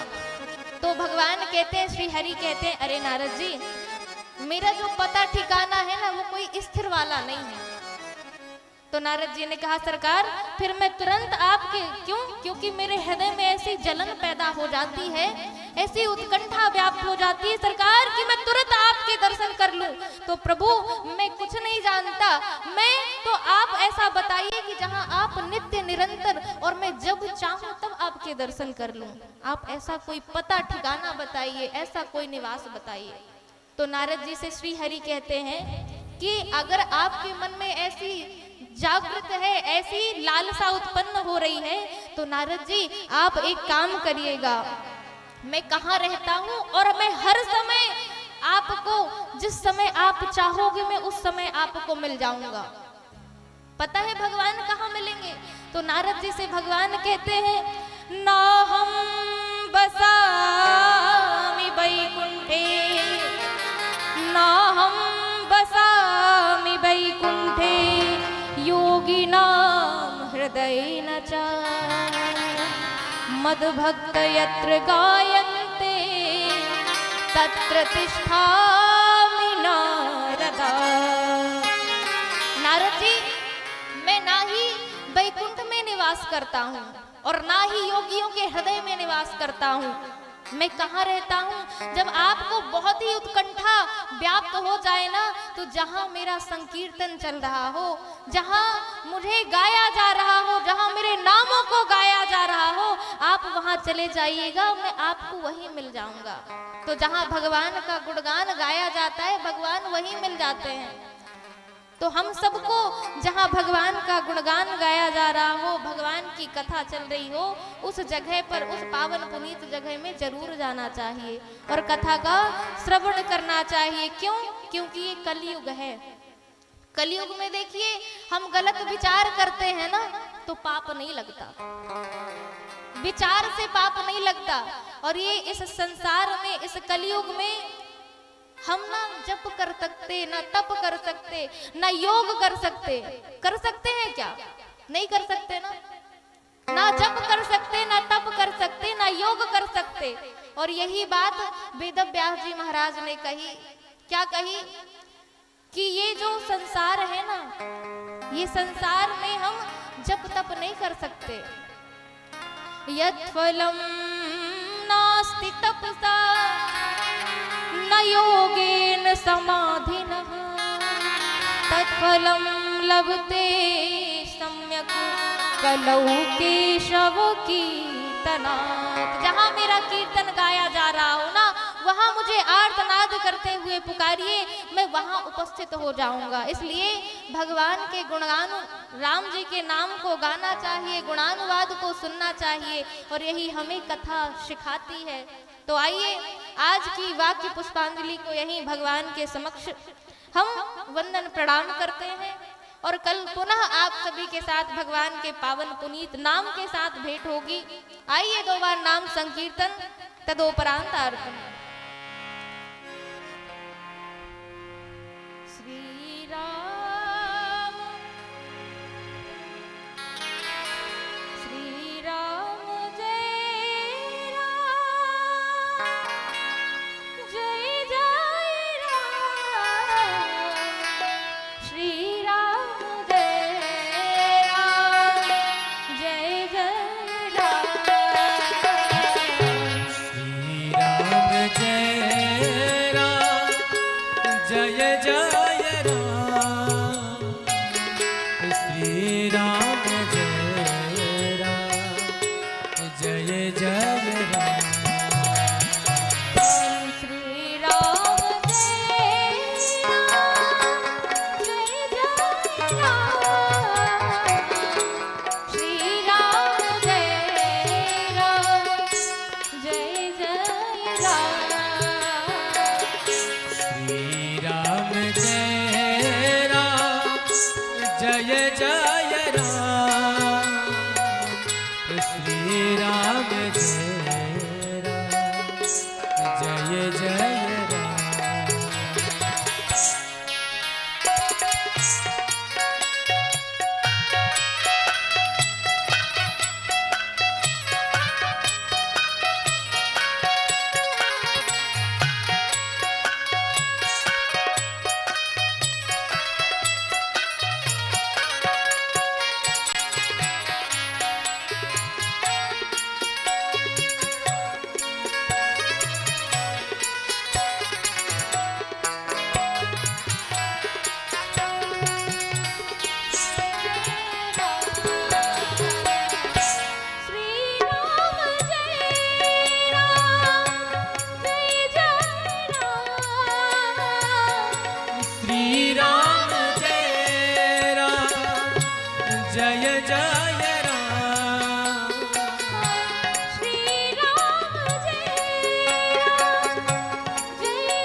श्रद्धा सभी श्रद्धालुगण अपने यथा स्थान पर खड़े हो जाएंगे। प्रभु की आरती का आनंद लेते हुए अपने जीवन को कृतार्थ करेंगे। बोले सीतारामचंद्र भगवान की जय। जगत जननी कंकाली माए की जय। हरि ओम। जले ज्वाला थले ज्वाला ज्वाला पर्वत मस्तके त्रैलोक व्यापनी ज्वाला ज्वाला देवी नमोस्तुते। ज्वाला मालिन्यै नमः रत्नेश्वर्यै नमः। सकलोपचारार्थे सगन्धक्षतपुष्पाणिं समर्पयामि। हरि ओम। इदगुं हविः प्रजननं मे स्तुतसवीरगुं सर्वगणगुं स्वस्तये आत्मसनि प्रजासनि पशुसनि लोकसन्न भयसनिः। अग्निं प्रजां बहुलां मे करोत्वन्नं पयोरेतु अस्मासुधतः। मन में बसा कर तेरी मूर्ति उतारू मैं रघुबर तेरी आरती। मन में बसा कर तेरी मूर्ति उतारू मैं रघुबर तेरी आरती। मन में बसा कर तेरी मूर्ति उतारू मैं रघुबर तेरी आरती। मन में बसा कर तेरी मूर्ति उतारू मैं रघुबर तेरी आरती।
कर तेरी मूर्ति, उतारूं मैं रघुबर तेरी आरती।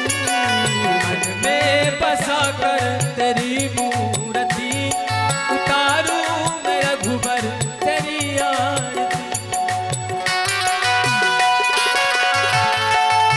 हरि बोल।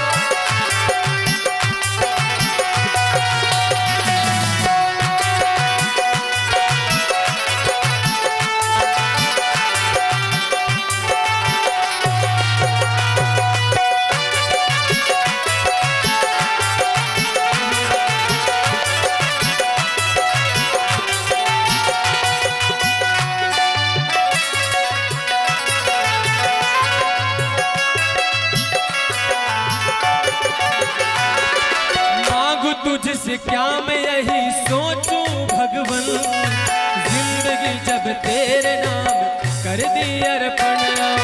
मांगू तुझसे क्या मैं यही सोचूं भगवन, जिंदगी जब तेरे नाम कर दी अर्पण। ओ मांगू तुझसे क्या मैं यही सोचूं भगवन, जिंदगी जब तेरे नाम कर दी अर्पण। मांगू तुझसे क्या मैं यही सोचूं भगवन, जिंदगी जब नाम तेरे कर दी अर्पण।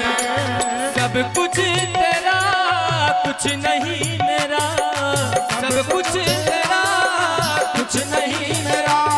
हाँ, सब कुछ तेरा कुछ नहीं मेरा, सब कुछ तेरा कुछ नहीं मेरा।